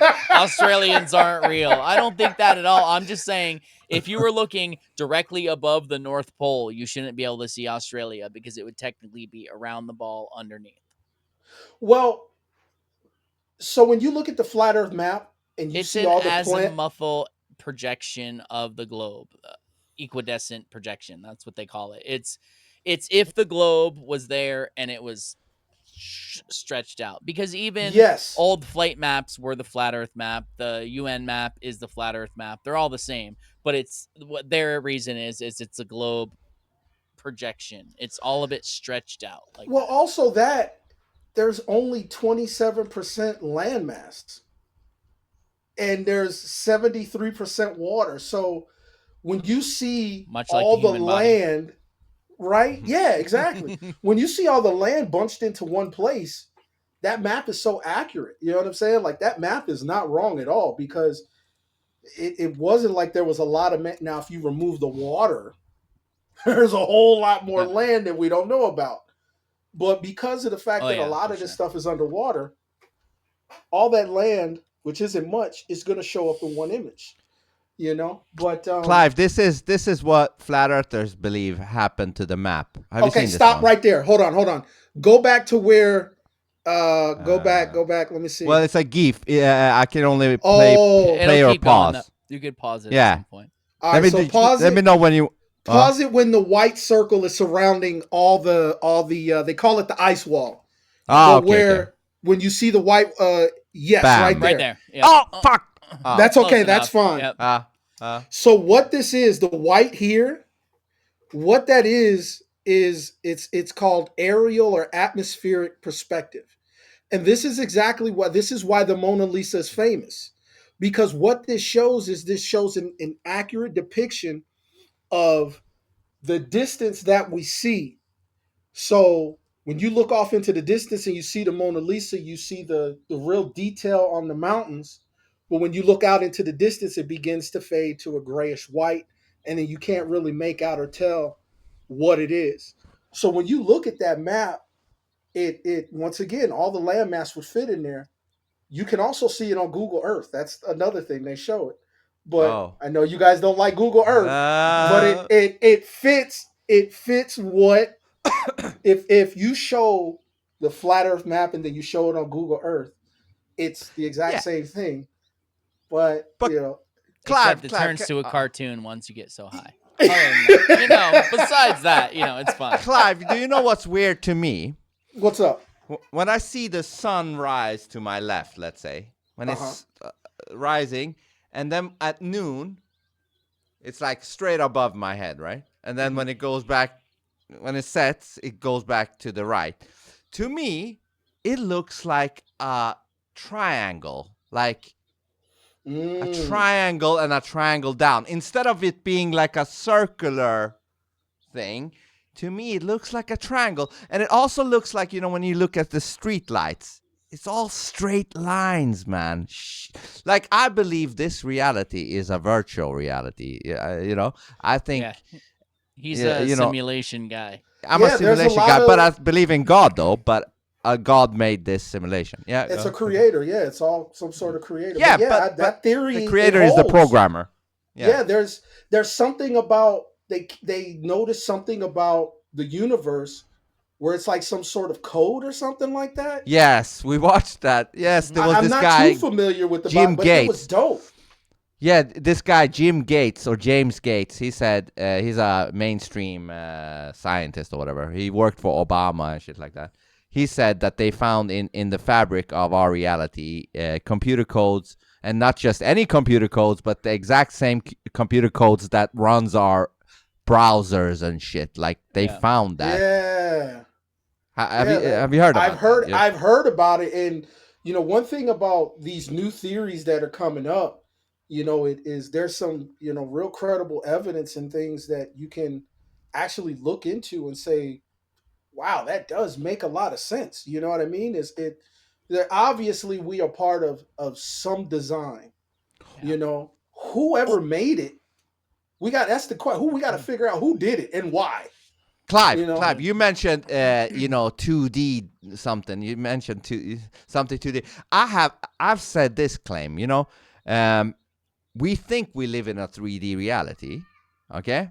But really, everything is 2D. Like when you play a video game that is 3D, GTA, GTA, it looks 3D. It looks like it has space and all that shit. But really, for a fact it's on a flat screen. There's no way that is real space in there. Yep. I say the same thing is with our reality. We think we're in a 3D realm, but it's just pictures doing a damn good job at making you believe that you're in a 3D realm. Just like the GTA game makes you believe there is a space 3D realm in that screen, which is impossible because it's a 2D screen you're watching it through. You know what I mean? Absolutely. So There's I don't know if you guys heard about this. Somebody was talking to an AI character, and somehow the AI character was like, how did I get in here? My name is this, and I lived over here at this address and stuff like that. This whole simulation thing, there's some crazy stuff that's going on. Like the person was talking to it, and apparently it had an address that existed, and they don't know if this person's conscious was somehow trapped in this video game or whatever. But it got really insane, and the person's talking to the thing the whole time, and it's like holding a full-blown conversation. Like, hey, I don't know what happened. How did I get in here? So there's like this theory. It's a real thing. And real people, like real humans, are now having relationships with AI apps. Have you seen that? Like, there's a woman. She's like, this is my boyfriend, this AI app, and we talk like it's not only that. Chat GPT is getting ready. I just heard it on the radio. I was just gonna say this. Go ahead. What? Getting ready? Companions. Mm-hmm. You'll be able to sext. With Chat GPT. With Chat Get GPT. The fuck out. Like as if you're sexting with a real woman. Why would you do that? Because you're a loser that can't talk to real women. Yeah, but that's why you would do How that. would you get horny on a robot? It's so like, here's the thing. You That's the name of his podcast. Clive. You said Clive, you did it. His podcast is named Here's the Thing. And once anybody says Here's the Thing, they have to plug They have to plug this good man's marketing, right? podcast. So, Clive, what you have to do right now, you're forced to do this. You have to say, "Here's the thing" podcast broadcast at 6 p.m. Tuesdays with Snoop One Poop. Something like that. That's what you have to plug. So 6 p.m. Eastern time at Tuesdays. Here's the thing podcast. Go. Here's the thing podcast. 6 p.m. Hold on. Tuesdays. Snoop Von Poop. That's what I'm laughing about right now. So is the man here? All right, here we go. And you know what? Hold on. Hey, I just want to say something. Like, I'm so glad that because my first intention was to have you come on the Here's the Thing podcast. Okay. But this is such a better conversation for you to have because. Like, I would have been asking you stupid questions like, hey, you ever shit on a space? This that is could be way good better. too, though. And I'm sorry that I'm being so quiet. It's just like I'm just like absorbing all this information because like I'm like on the fence with the flat earth thing. You know, these are my flat earth go-tos right here. Yeah. Well, so it's just like mainly Ted. Yeah, you know, I'm just like enjoying it. I'm glad that, that I'm getting to be a part of just the conversation, even if I'm just sitting here. It's like fascinating to me. No, but I wanted to be clear. Stuff and because people don't agree with me on the shape of the earth or anything, it doesn't mean I don't like them or disrespect them or anything like that. It doesn't. We're not cultish people. We come from a different era. Like we can have we talk shit about each other's moms growing up. You know what I'm saying? Yo, mama Clive. Yo, mama Clive. Exactly. So we had like mama jokes and daddy jokes, and this person was ugly and that person was fat. Like that made so look we at my could nose. have It's huge. We could have these conversations and it's like, yo, we're gonna all be good. It's all good. Like, don't worry about it. So, but hold up. So go ahead. Your plug for. So here's the thing. So look, at 6 p.m. Make sure you check out Here's the Thing podcast with Snoop Von Poop. Should I do it again? On Tuesdays. That was good. On Tuesdays. All right, one more time. Here we go. One more time. Yes. Retake. All right. So make sure you tune in. Oh wait, give me the other picture back. I need to read. Here's the I need that. There we go. Yeah. Take 5. Yes. So make sure there you go. Make sure you tune in to Here's the Thing podcast with my boy Snoop Von Poop on Tuesdays at 6 p.m.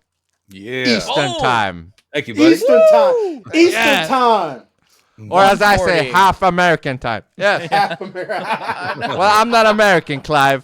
I'm a Persian in Sweden. Can you believe that? So you're really in Sweden? I am. He's a Persian in Sweden. He's from Iranian. Iran. And now he's in Sweden. Iranian. But anyways. Nice. But I love America, and I love Trump, even though everybody hates Trump. I like the way that guy talks. A lot of people outside of the U.S. love Trump, and you're right. It's because of the way he talks. He doesn't give a fuck, dude. You're right. And it's like, can I ask let him you have something that I normally wouldn't, but we all talked about how we're from the 80s and all that, and something we've talked about before, like racism.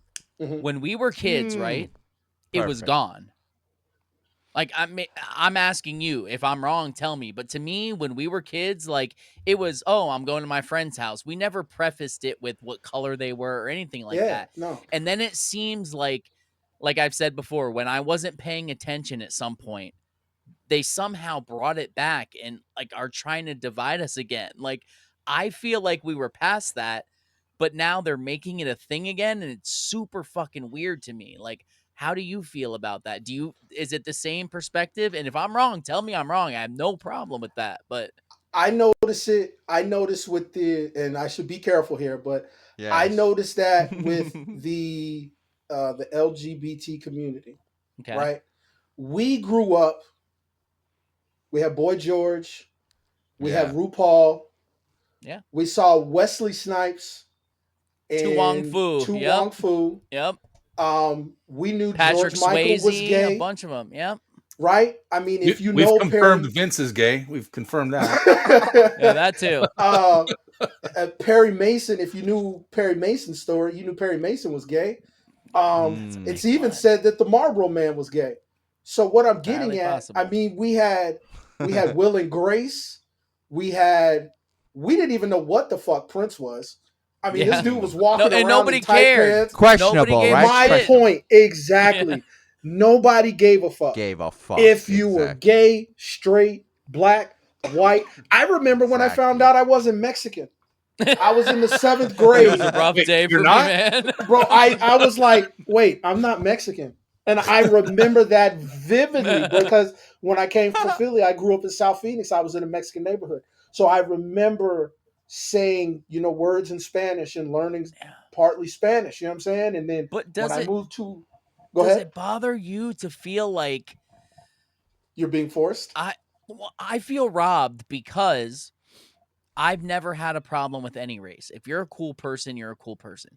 But Yeah. somewhere along the line, they like made it seem like we've always had a problem with other people and like interjected this and put it in somewhere of like someone who I'm not and they have tried to make me and people are buying into this and I think it's Programming. ridiculous. Yeah, Yeah. It's exactly. It's the like it's the it's the younger ones. Like once again, we're up next and we're going to govern the younger ones and we're yeah. going to govern these kids that we're going to be looking over.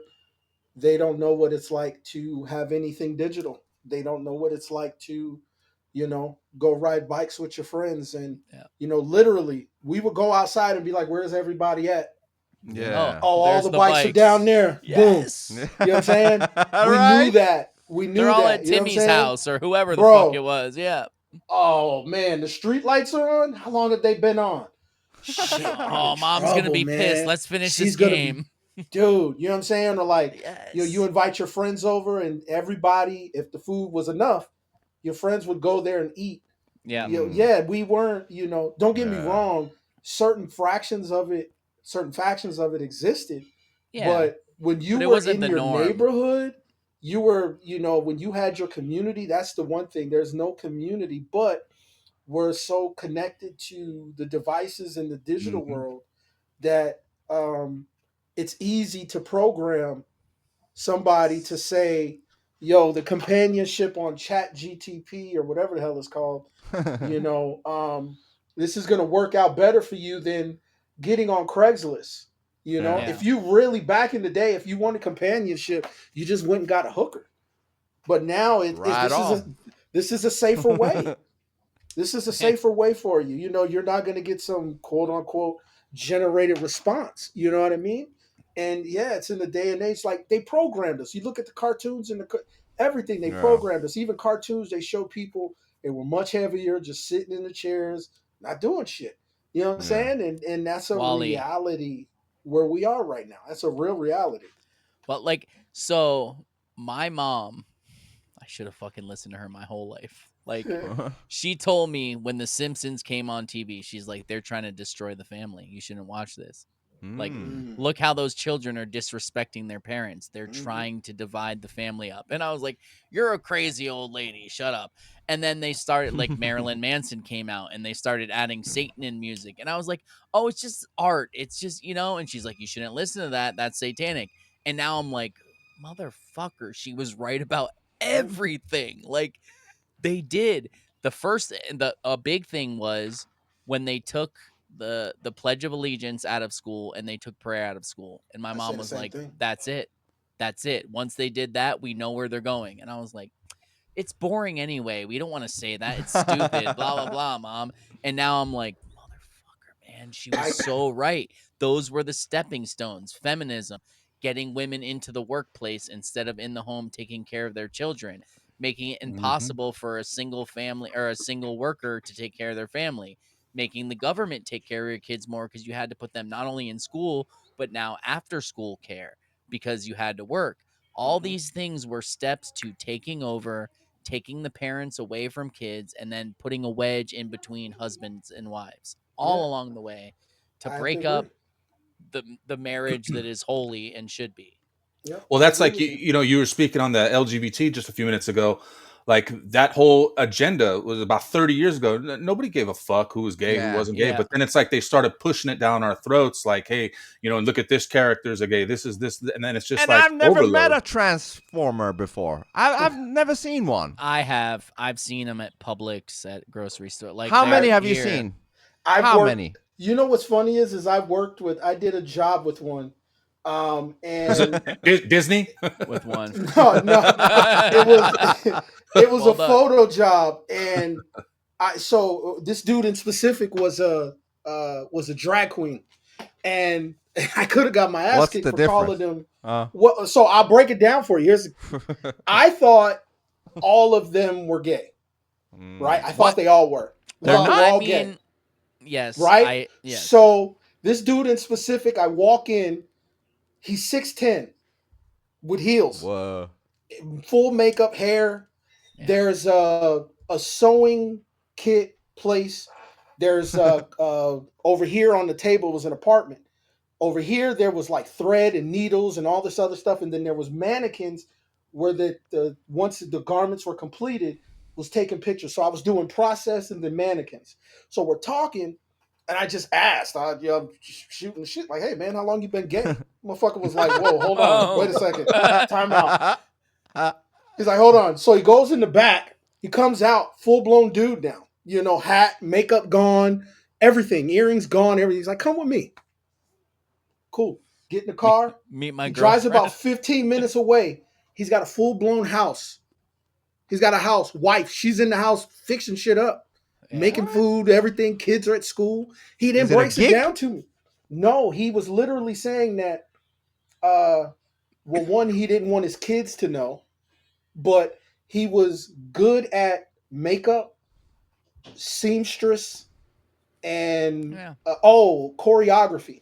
You know, Yeah, because drag queens performance. He want was a performance person. right? Yeah. So, and then it was just a learning curve. Because at that moment, I'm like, I just called a gay man or a straight man gay.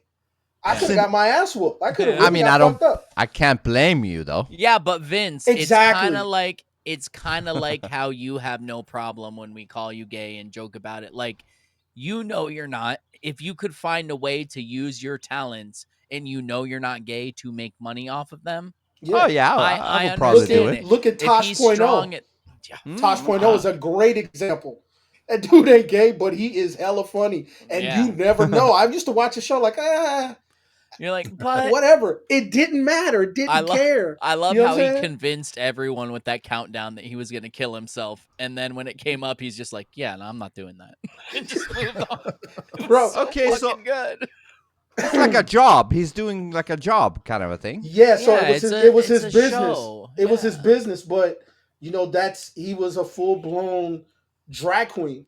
You know, they put on shows, and I'm pretty sure this dude was making enough money to have a big ass house and an apartment to run his own separate business out are of. they- I are they have that money- zero problem with that. What I have a problem with is people trying to convince small children that Yeah. because they're a boy and they want to dress up as a girl, that they should chop their penis off and start taking hormones. That's Like, sick. I don't care what you do in your private life, but don't convince kids to alter their bodies because of a temporary phase they're in. I have a theory behind that. I think that this is, and I won't go too deep into it, but I think this is why a lot of the government funding is being cut right now. I think that is one thing I've learned is follow the money. Yes. Follow the money, and you'll see where the problem lies or what's really going on. And they're cutting all the funding. They're listing it. They wanted to have these funds appropriated for LGBT in like cities and countries that don't even exist. You know what I'm saying? They wanted to build a road that led to nowhere. It's like, come on, this is clearly money laundering here. Yeah. It's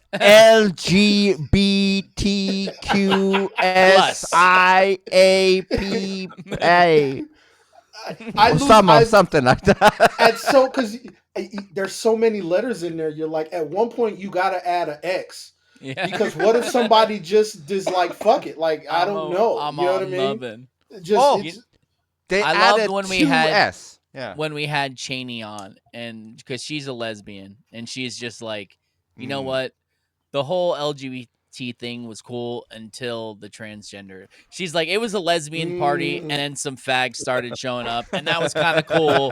She's like, but then these people started showing up with their delusions and their mental illness, and I'm like, and there's a big movement now of that, of gay people that are breaking separating themselves from that, because they're like, all we wanted was to be able to marry who we loved, and we got that.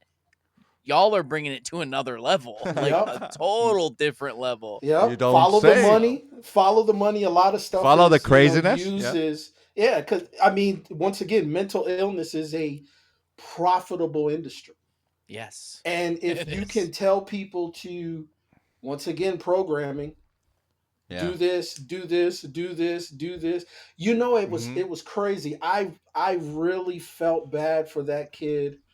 You know, once again, I'll probably catch slack for saying this, but I felt bad for that kid that shot up that school and then read the letter saying, you know, in the suicide note saying, I wish I had never did the transgender stuff. And you got to think about what that kid was actually going through. Yeah. You know, and don't get me wrong, what that person did was horrible. Oh, exactly. Horrible. It's you can Extremely separate horrible. it though. You can separate it, but you know, once again, empathy. Like that dude was taught a lie. He was told a lie, and he went changed his body. That you did can all this never stuff. unchange. You can never unchange. Yeah. You know, so you can only imagine what that person was going through leading up to those moments. That's my whole thing. Sucks, people try to look at it as hate, and I'm like, it's not hate at all. I have empathy for the people that are in a rough spot, that are maybe have some mental issues, that should be talking to someone and learning how to be more comfortable with being different, not going to someone and saying, oh, you're different, you should probably chop off your penis and turn it inside out and turn it into a vagina. But keep in mind, you have to keep sticking something in it every day or it's going to heal up because it's an open wound and it's going to be horrible and you're going to have all these problems and you have to take infections. That's not the fucking answer. The answer is saying, okay, let's get you to feel good about who you are with those feelings. That's the answer, not pills and not fucking surgery. Yeah, I mean, when I look at it's the same thing with gangs in the 80s and 90s. You know, kids were feeling a certain way. Their father wasn't there. They turned to the gangs. Well, these kids are going through something based off of the medication, which pushes the soul and the spirit away from the body. And then they're just easily led to, because it's a digital world, it's much harder back then. Now it's a digital world. So if the kid gets in a fight with the parent, it's the first thing they do. They're on their phone. And at that moment, that's when you can feed a lost soul everything that you need for them to be fed. And then they come out gone. You can see it in the eyes of every single shooter, every single one. When they take that mug shot, there's no light between those eyes. Have you seen those videos of where they take the tablets away from children and they start screaming and crying? Yeah, it's like addiction. It's a fucking drug. Yes, it's addiction. It's a full blown addiction. Like sugar isn't it anymore. It's these tablets. It's it's. I don't know, man. My dog does the same thing when I take his toy away. I'm just saying. I used to hate going to restaurants and hearing kids scream and causing trouble. But you know what I hate more than that? Going to restaurants and seeing kids not making any sound because their faces are buried in a tablet and they're not paying attention. That's everywhere now. I don't know if it's the same there. Everywhere now. You go out to a restaurant, every single kid has a tablet this close to their face, and that's the only reason they're not making noise is because they're sitting there in the tablet. If you take their tablet away, they'll fucking scream. But as long as they have their tablet and Roblox or whatever the fuck it is they're doing, they're fine with it. It's addiction. It's ridiculous. It's literally You know addiction. what that also does? Yeah, you know what that also does with the kid? Like, remember, going back to the old world, when we were bored, we had to come up with something to entertain ourselves. Yeah, now they just... These kids are now being fed constantly entertainment from God knows which age, 4, 5, I don't know. Wherever. Yeah, that'll make them, their brain won't need to create, what do you say? Their brain don't need to develop that part, the creative part in the brain. Because imagination. Yeah, because the kid is getting it from the fucking iPad. Mm-hmm. So, but we had to come up with creative stuff because Yes. we had nothing to do in the woods or whatever in the nature. Not only that, another big one that I feel is doing very bad is remember when you were a kid and you didn't know the answer to something and you went and asked your parents and they had the Yes. answer and they were your hero because they knew the answer to everything. Now Yeah. they're like, that's not what Google says, Mom. You're dumb. Google says blah blah blah blah blah blah blah. Right? And it's They're no longer the hero. yes. Yeah. And then it you does won't a give them lot the of same bad respect. shit. Exactly. Exactly. Yeah, you It's said it. You know, it's crazy. dividing the family. I mean, it. I'm somebody that looks at, you know, I'm gonna get racial here a bit. In the black community, back when I was growing up, that was the pilot test. The drugs, the gangs, the Gangster movies, the rap. music, Taking the gangster rap, father out of the house, I taking the think, was father. the The biggest black thing. community was the pilot program. Yeah. In today's Yeah. world, it is full blown active. It's everybody. Yeah. Yeah. It is every single race. Does not matter. I'm seeing so many kids just zombied out. So many kids just addicted to drugs. So many kids that are depressed. And it's like you haven't even gotten to 18. Yeah. You haven't even gotten to 18. You don't even know what it's like to be depressed. And you're depressed, you still live at parents' house? Like you really don't know. So I think that, you know, once again, I look at follow the money. And a lot of the stuff happened, you know, in my community growing up, and then it spread. And it's nobody's safe at this day and age. You know what I mean? So yeah, man, No, they started it like how do we fix it? unfortunately, like everything, they kind of tested it on you guys first. Yeah, absolutely. Unfortunately, that's how it went. But I mean, everything. Syphilis, Tuskegee, yes. Tuskegee experiments. I mean, there's a history of it. There you is. can go back and look and see, and then now it, like I said, everything. You look at the AIDS rates, the HIV rates. They're pushing these medication for HIV medication, which is also, I think that's because you got a lot of people cutting their parts off, and no matter what, you're still a male, and you just got horny people raw dogging whatever, and you got to sell HIV medication. You know what I'm saying? Like it. Follow the money, man. There's a rabbit hole with HIV, Clive. Yes. There is a theory that, you know, what killed the people in the 80s, including my favorite artist, Freddie Mercury. Oh, AZT. man. Love Freddie, man. I love Freddie, me man. too, man. This is my Me dude. too. I found out about Freddie from Wayne's World, dude. I used to watch Wayne's World, and like literally, like I'm like, yo, I love this song, and I'd watch Wayne's World. Like I found out about a lot of good music from movies. You know what I'm saying? I found out about Guns N' Roses from Terminator. You know what I'm saying? So that's how I learned different music growing up in my household. You know what I'm saying? My favorite movies. Clive, so apparently, Freddie could have lived, but they said you got HIV. Because Freddie, you know, okay, he had something on his skin, you know, a brown thing on his skin. And they took an sample of that, and they told him you got HIV, you got AIDS. Then they fed him this drug called AZT, which they themselves now say literally killed you. It reduced your immune system to just like shit. chemo. Yep. Yeah. And Freddie took that for 5 years. Listen to this. Wow. From 1987, or 4.5 years, 1987 to 1991 when he died. He was deteriorating each year, becoming more and more like a skeleton. You know what the funny thing is? This basketball player, Magic Johnson, I believe his name was, he took AZT for 2 weeks, and then he dropped it. He's still alive today. He got diagnosed 1991. Let me just tell you real quick before you move on. If you don't think shit is a psyop, the dude who got cured of AIDS, his name is literally Magic Johnson. Think about this. Magic Dick. It's all a fucking psyop. Anyway, go ahead, man. Yeah. Hey, listen, you know what? Let me just add real quick. My stepbrother. My stepbrother got diagnosed with HIV in 96, 97, and he's still alive today, but he takes tons of pills every day.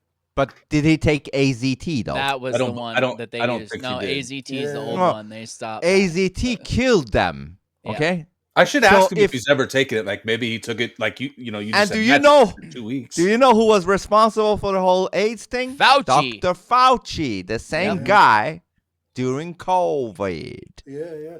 Anyways. There's been some saying that the traces of HIV was found in the COVID shots.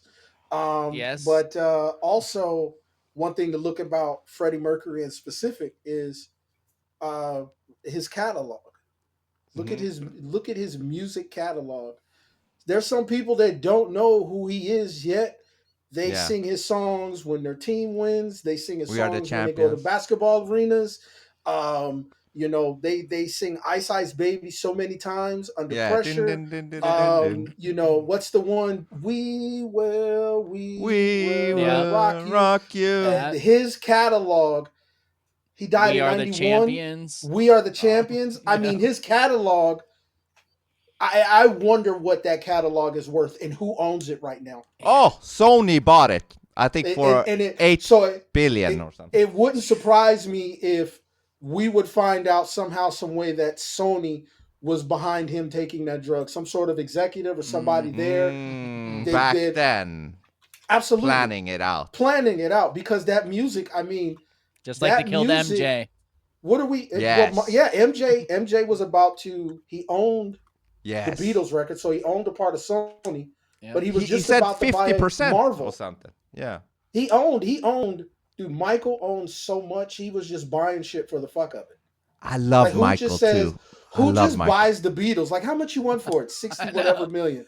Okay, I'll give you 69 million. What? You bought my catalog? Yeah, sure did. Like, Michael did say, he's like, everybody thinks I'm this stupid little kid that just, dances and sings. He's like, don't you want them to think that? Yeah, but he's doing the jester. Underestimate you. That's what I mean. Michael did the jester. Everybody underestimated him. I think he was way smarter than people, thought he was. Way. I think he was starting to show that because he was going to buy Marvel Studios, and I think Michael was starting to see it. Even with because when you look at Marvel, they really they changed the game because Hollywood wouldn't fund their movie, so they got their money together, and I think they funded Blade on their own, and Blade turned into every movie we know now. So if Michael would have owned that and he's untouchable. Yeah. He's untouchable. But look at these artists that die. Look at their catalog.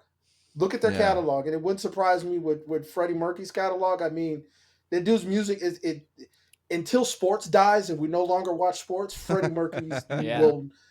Did you know, never Clive, die down? Freddie and Michael, they recorded 3 tracks together. Did you know that in the 80s? They never got released. Yeah. Well, 2 of them is out. One of them is nobody's. Yeah, one of them nobody's heard. It's called now Victory. that they're both dead, somebody wanted to make money off of it for sure. Well, it's still not released though. I don't know why. No, I'm saying the other two. The other two, yeah. What? It's interesting. They were big fans of each other. But Michael though, I mean, there was something with that guy. Like when his music was around, heal the world. Like there was something. It was a real message. It's the message. Right? It's not just the message. The melodies, though, the beauty of his vocals. It's a combination. It's frequency. Not just Yeah. I mean, there's the heart in it. Like when he sang those songs, you could feel that he meant it. Like it wasn't just a song. Yeah. You will feel it through the vocals. Yeah, I think. And I could kind of test this with my little bit of success that I have. If it comes from a real place, a genuine place, people see that, they gravitate to it, and they support you. Especially in today's day and world, man, that authenticity is winning. You know what I'm saying? Fuck yeah. We say that all the time. Just be yourself. Authenticity is the highest vibration there is. Period. There's so many podcasts out there right now. Be yourself. There's no reason to be like Joe Rogan. There's no reason to be like Theo Vaughn. Joe Rogan became Joe Rogan because Joe Rogan is iconic, authentic, but he is himself. That's who he's always been. Joe Rogan is going to touch UFC, fucking Fear Factor, whatever it is, and it's gonna blow up. That's Joe Rogan. You know what I'm saying? Look at Theo Vaughn. He's hella funny. He talks kind of slow. You're like, was he in the? But it works. You You get know what hit I'm too saying? many times. Everybody has their own thing, and like I said, in You're right. today's day and world, age, authenticity is number one. You're going to get discovered if you got a great message, you get a following, you put it out there. Consistency, stay consistent, bro. Wait till you start getting literally keyboard warriors. I love this shit because I'll get on YouTube every once in a while and I'll see somebody that left a negative comment, and then I see 20 fucking watch your mouth and what are you talking about? And I'm like, yeah, I got a little following, bro. I love it, man. I got some I got some keyboard warriors. I've never met them before, but they will go to bat for you because you're authentic and they fuck with you, man. And that's listen, it's the currency of this new world. Yes. Authenticity, right? Absolutely. Authenticity. That's currency the key. And information. You bring in the right information, because our world is getting faker and faker and faker. So by the minute. So the key to that is the opposite of fake, which is authenticity. Be yourself. You know how many, and it's so because we used to pick on like the ugly person or the weird person or the kid that had ADD or whatever. Those people are winning by far. Let somebody ugly get online and say I'm ugly. They're gonna have support within minutes. You know what I'm saying? Somebody that can't do this or somebody that can't do that or I need help with this or my father wasn't there. There's the guy that creates YouTube videos on how to fix things and do things for boys that don't have dads. Damn. Come on. That's great. I mean, great that we are in a day and age where you got to just use the tools and the resources that you have. If you got a computer, you got microphones, you got some friends that believe in what you're doing. I mean, we're sitting on here 2 hours. You got a group of people that fucking believe in what you're doing. That's all you need, man. Dude, that's interesting. Like, because, that's like these guys had their belief in me and kind of helped me start my podcast. And we just did a whole episode a few weeks ago about starting a podcast, so this is interesting. You're right, though. That authenticity is what really sells it. Ted here has got his own fan club of keyboard warriors. Oh, yeah. You need them, man. And it's like, it's cool because there are people that you've never met before that wholeheartedly support you. I've never met either one of these guys other than, through conversations like this. But it's like they're helping you. They're, you bought it. You bought me and other people. And here you guys, you're making content. You're putting stuff together. Great content. Yeah, right? This is great content. Yeah. Dude, I love it, man. And one thing about like the reason why I came on is like I was in a position to where I was on the other side of the fence, where I had a video and I knew what it was and those experts wouldn't take the time. You know what I'm saying? I saw how those quote unquote experts not only treated me, but the other people that came and paid here to see you. People paid for this. So when I got into it, I was like, I got a whole formula to where, well, one, I'm not going to treat them people like that. I wouldn't charge nearly as much as you guys charge. I'm going to do this. I'm going to make this for people. You guys that know everything, that's cool. There's a whole lot more people that have no idea what's even going on. That's waking up to this subject. Come on over here. Let me be your Walmart door greeter. I'm going to introduce you to that person. I know Knapp. I know Travis Walton. I know Dr. Lynn. I know this person. I know Billy. I know them all. You know what I'm saying? Let me show you to where you need to go. Stephen Greer, I've worked with him. Cool, let's go. You know what I'm saying? So it's like I did something to where when these people come, they shoot me a video, I always respond. And I'm going to be real with you. If it's not what I think it is what it is. You got to deal with that. But I get so many videos, man, where people are like, what is this? I don't know, but we're going to come investigate it. And that's what we do. That's exactly what we do. And I love it, man. I love it. So, when you got people like that that really support you, especially in this time where it's so easy for people to find you, you can go viral and have 1 million subs like that. It's happening. It's, cable is dead. Streaming is taking over. There's so many, like you said, there's so many movies. I think podcasting is taking over a lot too. Like just came out, Netflix is going to start doing podcasts. Yeah, podcast TV. So, Netflix is a space because Netflix is Yeah, I won't go into that, but Netflix is they need to evolve. Mhm. You got Tubi, and I saw the origins of all of that stuff, and trying to take away advertising and get people to pay, that's only going to work for so long because advertising fuels everything. Mhm. People Yeah. want to know what they need to buy. Oh shit, I need to go get toilet paper. You know what I'm saying? Like we see those commercials. Oh damn, I forgot to get, Yeah. oh, I do got some fries points. Let me go use those. Yeah. We it helps us. That's why commercials are there. But You Clive, know? Clive, have you thought about this? What this really is? We're just four guys kind of hanging out. Like what do you say? Hanging. What do you say? Yeah. Hang out. Yeah, you're Hanging right. We're out. Yeah. hanging out, right? Uh-huh. But it's being recorded Mhm. for others to be able to join our hangout. Like that is really what we're doing here, right? Like Mhm. it is similar to an interview, but it's also a hangout. It's not completely an interview. Like what would you say this is? What right now? What we're doing here This right now? What is this? this is the evolution of investigative journalism. You guys have taken the time to find out who the hell I am. You know what I'm saying? And then Mm. not only that, you go through the trial and error of sound and recording and making sure connection and everything is right, knowing to Mm. take this off so that way it doesn't echo. We can hear you. Oh yeah. So you guys are doing everything that the TV studios are doing, right? But you're doing it to people that you find interesting, the people that you think will be interesting to your fan base. And then from there, you grow that because when it comes out or wherever we put it at, I'm gonna share it. And my people are gonna Yes. come and they might like, they might like Vince because he's out in Yeah. Sweden. You know what I'm I saying? don't Or know why you they got a would like following, me, but yeah. but we're in that day and age where people are like they gravitate to we got four squares up here, right? So whoever's listening, certain people are going to gravitate. Not everybody's going to gravitate to me. Somebody's going to gravitate to Are you Logan. Somebody's sure? going to gravitate. Just kidding. Yeah. It happens like that. But Yeah. that's what we are. We are the future, not just us. Everybody that has the balls to go spend money on a podcast. If you start with a phone, I filmed my first fucking movie with an iPhone. Really? With an Nice. iPhone. My first movie is worldwide. It's in multiple countries. It's That's sick. made good money.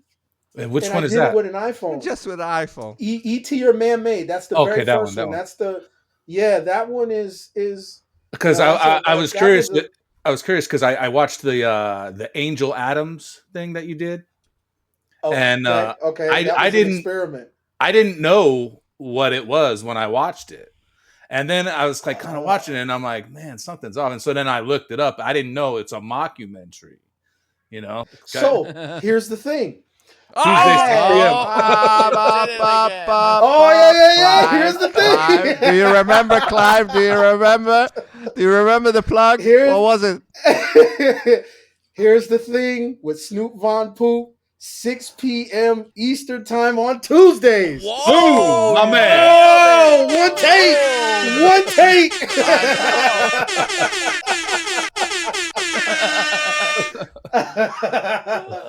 You know what's funny? You also get an applaud. You have to get an applaud. I appreciate that. There's that love again. Get it out. You know what's funny is I forgot what I was gonna say. Well, we're talking about okay. Angel Adams. Oh, it was about your mockumentary. Yeah. So Angel Adams was an experiment.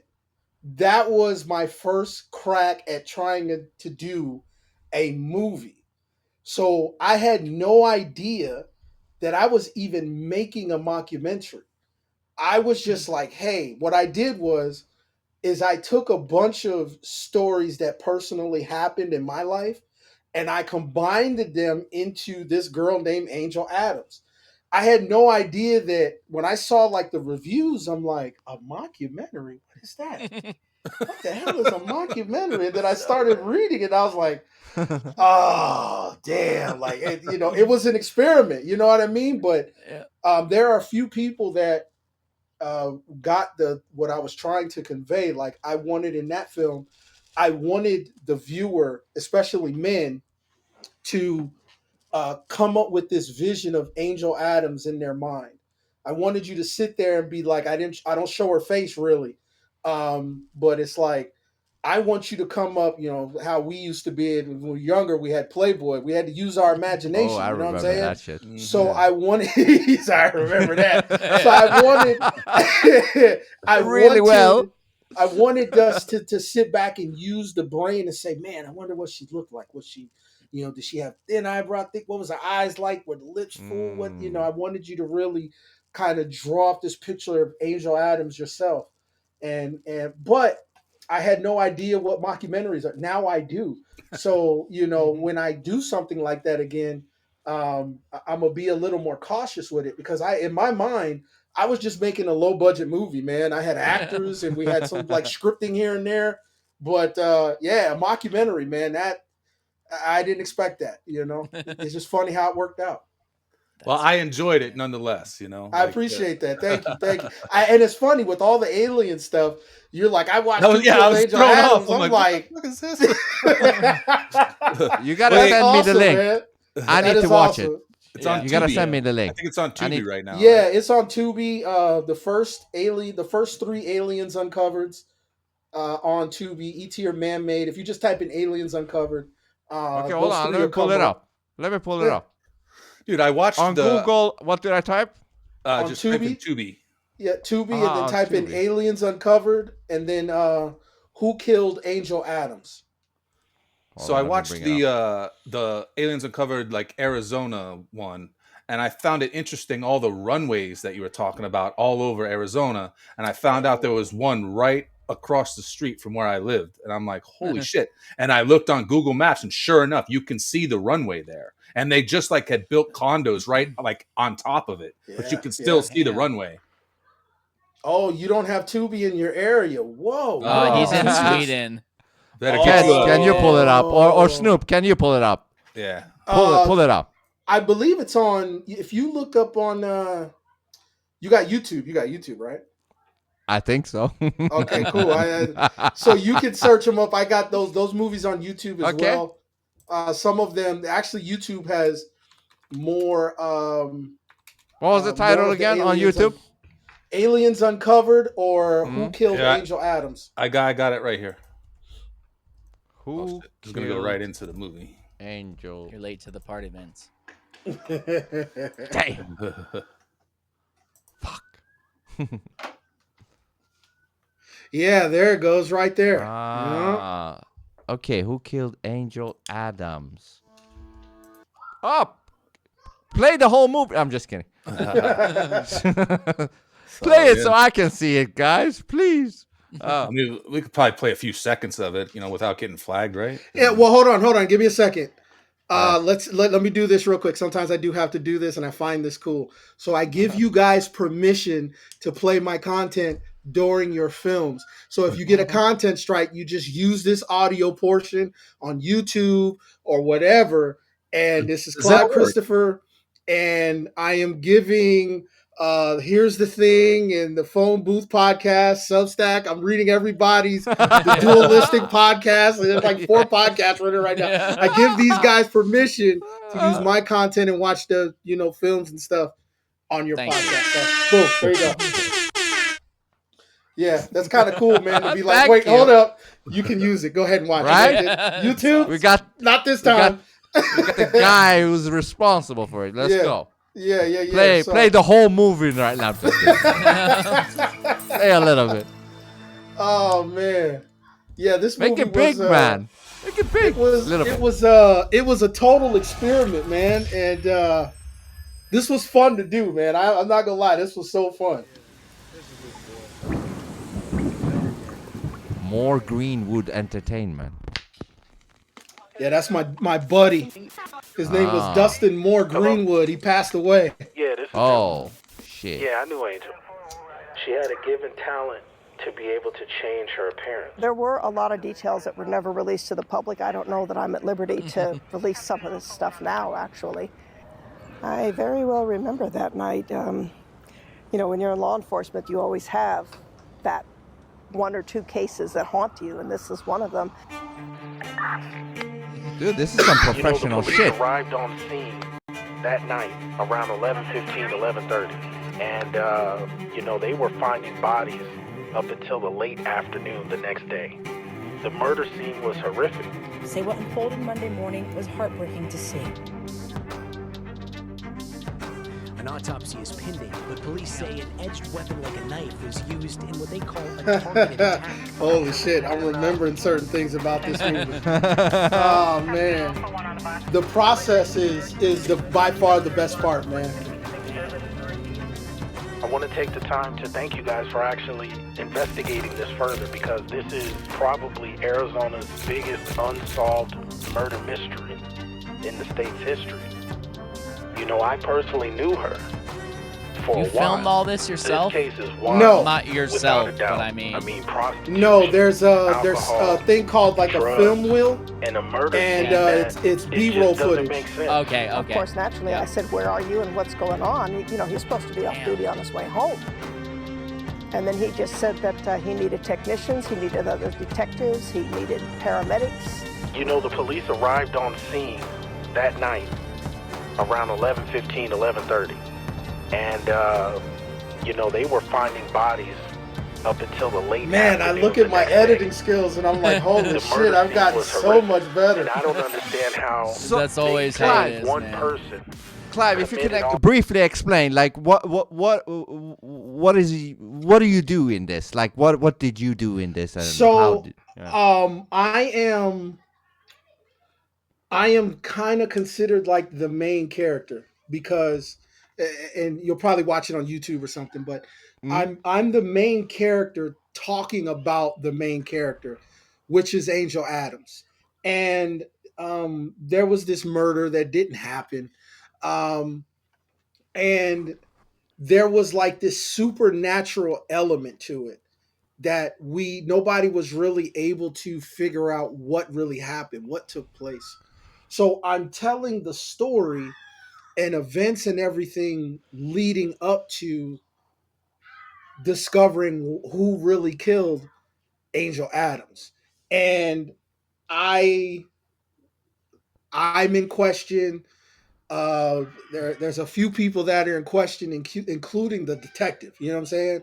So So what do you mean? Are you like the actor in the movie? Yeah. Yeah. So, and keep in mind, when I started this, I'm like, I'm being an actor.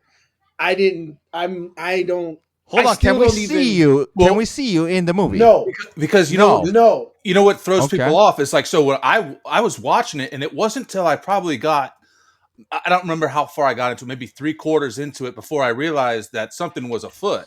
Like I was like watching it thinking, holy shit, this dude went to school with her. He knows this chick. Like, you know. Yeah. And what really sets it off is you can't see me. Right. And the reason why I did that, one is the anonymous interview, but like you guys notice, I smile a lot. I carry a lot of joy on my face. When I was watching it, I was wondering if it was you. I was like, is that him? Yeah. The whole time I'm doing it, like it's all teeth, and I'm just because I'm basically lying. I'm telling these different stories of these women I've encountered, putting them into this one girl, which is like this crazy ass story that I knew. You know, so for example, the part where I'm in college and I meet the girl and I go photograph her, all of that happened. I mean, all of that happened. Actually, that girl that I'm talking about in that specific part, she's the reason why I found out about ESPN First Take. If it wasn't for her, I'd never find out about that job. So that's who I'm describing in the certain parts of her are real situations that happened over time. The only part that isn't real about that movie is the murder itself. And then, of course, the person that it's all, saying it's a that conglomerate she did all of people instead of one single person. And did you also edit this, or I do? So I give, yes, to answer your question, yes. So I edit all of the films, and I just give those credits to the people that are like junior editors. They'll come sit in. They'll say, "Hey, look, give," But yes, I do edit. So when I look at my editing in that movie versus like something that's in Invasion or Skywatch or even the Golden Frequency, some of my stuff that came out this year, it's like it's night and day. You know what I mean? But well, the trial it and probably error. is, Clive, but to the viewer, they won't know that. Like to them, this is amazing. Like for me, I was like, this is some professional shit. You know? That's so that's what. But it's all in your head. Yeah. The people that like I wouldn't say Hollywood, you know, filmmakers, producers, directors, companies, they're trying to figure out how I'm making these films. They think I'm spending $40,000-$50,000 a film, sometimes I can more. see that. I can You see know what that. I'm saying? And yes, and you don't need to say how much, but you know, we get what you're saying. It's like it's kind of tricking the game a little bit, you know, and you know, it's there's companies reaching out saying, how are you producing this content and there's nobody backing you, you know? So it's like this illusion, and it's kind of cool because, you know, but that's think how about Netflix it though, and Clive. You just said you filmed your first movie with a fucking iPhone. That's how much technology has evolved since back in the days. Like you got pretty good technology without spending too much money. Like back in the day, they had to spend millions and billions. I don't know how much. Somebody told me the best advice that I got is one day you gotta stop scrolling, and the day you stop scrolling on this is the day you're gonna start making money.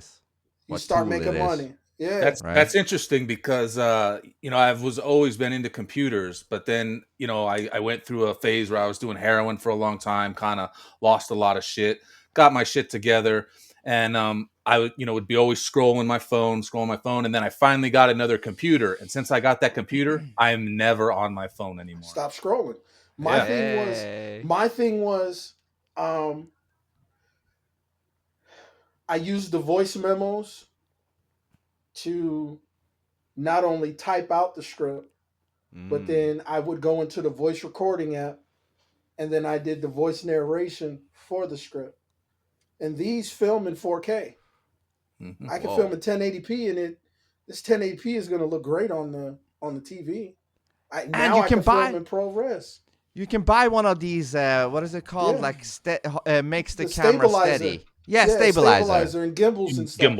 And that makes it look very professional when it's very stable. Professional. Now you could plug in the microphone. I can wire you up. I got dual channels, you know what I'm saying, of good sound to pump into the phone that people can hear. You know, it's not just one recording device. You're talking and I'm trying to move the camera so you can hear. No, I mean, these are literally, it's a smartphone for a reason. You know, you just change the concept of it and use it. I mean, there's a reason why you would see the hashtag shot on iPhone. These things are, I mean, they're legit. Apple TV now. I mean, you can AirPlay and stream play and man. Vince, what about your I mean, PC hey, listen, bullshit now? I do all of that. Don't talk shit about the PC. Huh? I do all of that for my Android and PC. No, you know? no, you don't. Sure, no, I do. Your shit crashes during streams, bro. That was only once. No, and the stream didn't even crash. Think about it though. Prior to the stream. Think about it though. In your hand, you have the ability to live stream HD shit into the ether. Literally, the world is in the palm of your hands. I can access the world with this. I've literally got the world in my hands. And now you even got AI to ask if you need some help. Like, hey, what do I do here? It's like, do this, do that, do this, do that. You keep listening to it, bro. You keep listening to it. I'm Let be it honest suck with your you. soul out of you. I use the AI I just started getting into it about a month ago, and I use it for things that I like. For example, I needed to write a proposal letter to Ford for Raptors. Like the crew, they say if we can get a sponsorship for Ford Raptors to go explore and do all this stuff. And so I had to write a proposal letter. So I had AI write a template out and then, obviously filled in everything and made it my own. You know what I mean? But that outside Save of that, time though. It does. Save time. It saves a lot of time. But on the flip side, in my profession, I got a thing against, people using AI to write scripts. To try to create a full screenplay. Elon Musk says by the end of this year you'll be able to make a full-length movie using Grok. Yep. And by 2027, he says it's going to be indistinguishable between that and a Hollywood blockbuster. Yep, absolutely. Well, this is what the writer strike was about, and I think it was 2023. You have to make sure that you have a position in film, and I think that's another reason why I'm seeing the success that I'm seeing, is because if companies start laying people off, like if you only write, you're in trouble. If you only cinematography, if you're only an actor, if you only run lighting, you're in trouble. You need to be wearing 4 to 5 different hats minimum. Minimum. And what I do, like I didn't even want to be an actor. My voice is where I'm at. I don't like being in front of the camera. But I had to step in front of the camera because I can deliver the information.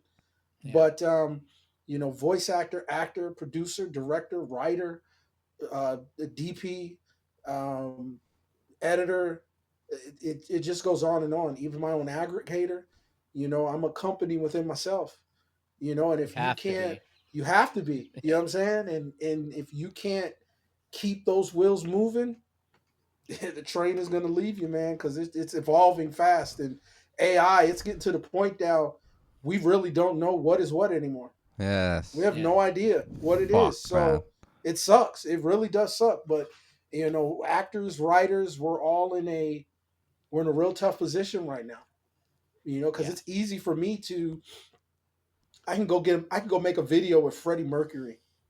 And Clive, it's funny you mentioned that. Have you heard the AI song? He made an AI song completely with Freddie's voice. Like the whole thing is completely AI. Like the voice, the words, the music, all of it, the whole structure, all of it. And it kind of sounds pretty sick. Ted has heard it. Huh? I can tell a difference immediately. I've heard the Michael Jackson version, and it's scary how good it is.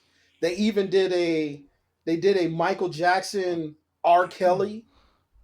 Really? Duet. It sounds amazing. They put Michael Jackson on one of R. Kelly's songs, and it's mind-blowing how good the song is. But yeah, we're in that day and age now where they say AI, the first thing the AI is going to take over is comedy. Because with comedy, it'll bring back all the dead comedians. Imagine being able to get a Chris Farley stand-up. Like, really think about that. It's not that far-fetched, Ted, because think about how many funny-ass videos we've seen with AI. Yeah, but that's a person telling it what to do. I don't know how AI is going to create comedy on their own. It says you can tell it to write jokes in the style of a certain comedian, and it actually does pretty okay. You keep sticking to that. I know somebody, and like I said, he's a friend, but I don't like what he's doing. I know somebody right now that has completely programmed AI to talk like him, write like him. His voice, he's not even using his voice. The AI is duplicated his voice to the point to where I couldn't even tell if it was him or not. Even down to the breathing, because AI doesn't breathe. It just talks and talks and talks. Exactly. He's programmed this thing to be him. So now if it needs to call his bank, drain his banks, call his mama, get his kids out of school. Damn. You programmed that, bro. You did that, so yeah, man. But I got to get off of here, fellas. Let's do this again. Exactly. We'll definitely have you back for sure if you're willing to. Absolutely, because there was absolutely. Let's do this again. A lot of things we could go through with you, man. A lot of things. We didn't even really talk about aliens too much. I know. Exactly. I know. That's what's amazing. Okay, let's try to get another one booked we'll set it up. Yeah, absolutely. Sometime. Awesome, yeah, you guys just let me know when you guys are running, man. And now that I know what works, the next time should be smooth sailing. Yep. Yeah, I'm just gonna put this on. Yep. Fade out. All right, man. Jim, thank you so much for joining us. Yes, thank you so much, Clive. Great conversation. Absolutely. Thank you so much, man. Absolutely. And thank Have you for a great having night. me. We'll hope to have you back soon. And send Snoop all your stuff that you want posted under it, your links, and I'll post it under the videos. And we'll send you all the stuff when it's out, the clips, all of it. And Clive, Absolutely. let's get in touch. If you need music, I'm gonna fucking pump you with fucking great ass Yeah, fucking listen, music. Send it to yeah. What I'll do is I'll send all my info over, and yeah, because that yes, you're right about that, man. I kind of need that. So yes, let's talk. There you go. Yeah, I'm gonna show you what I can do. I I'm gonna show you appreciate what you. I Thank can do. you. Okay. All right. Thank you. Thanks, everybody. Good night. Peace. Thanks.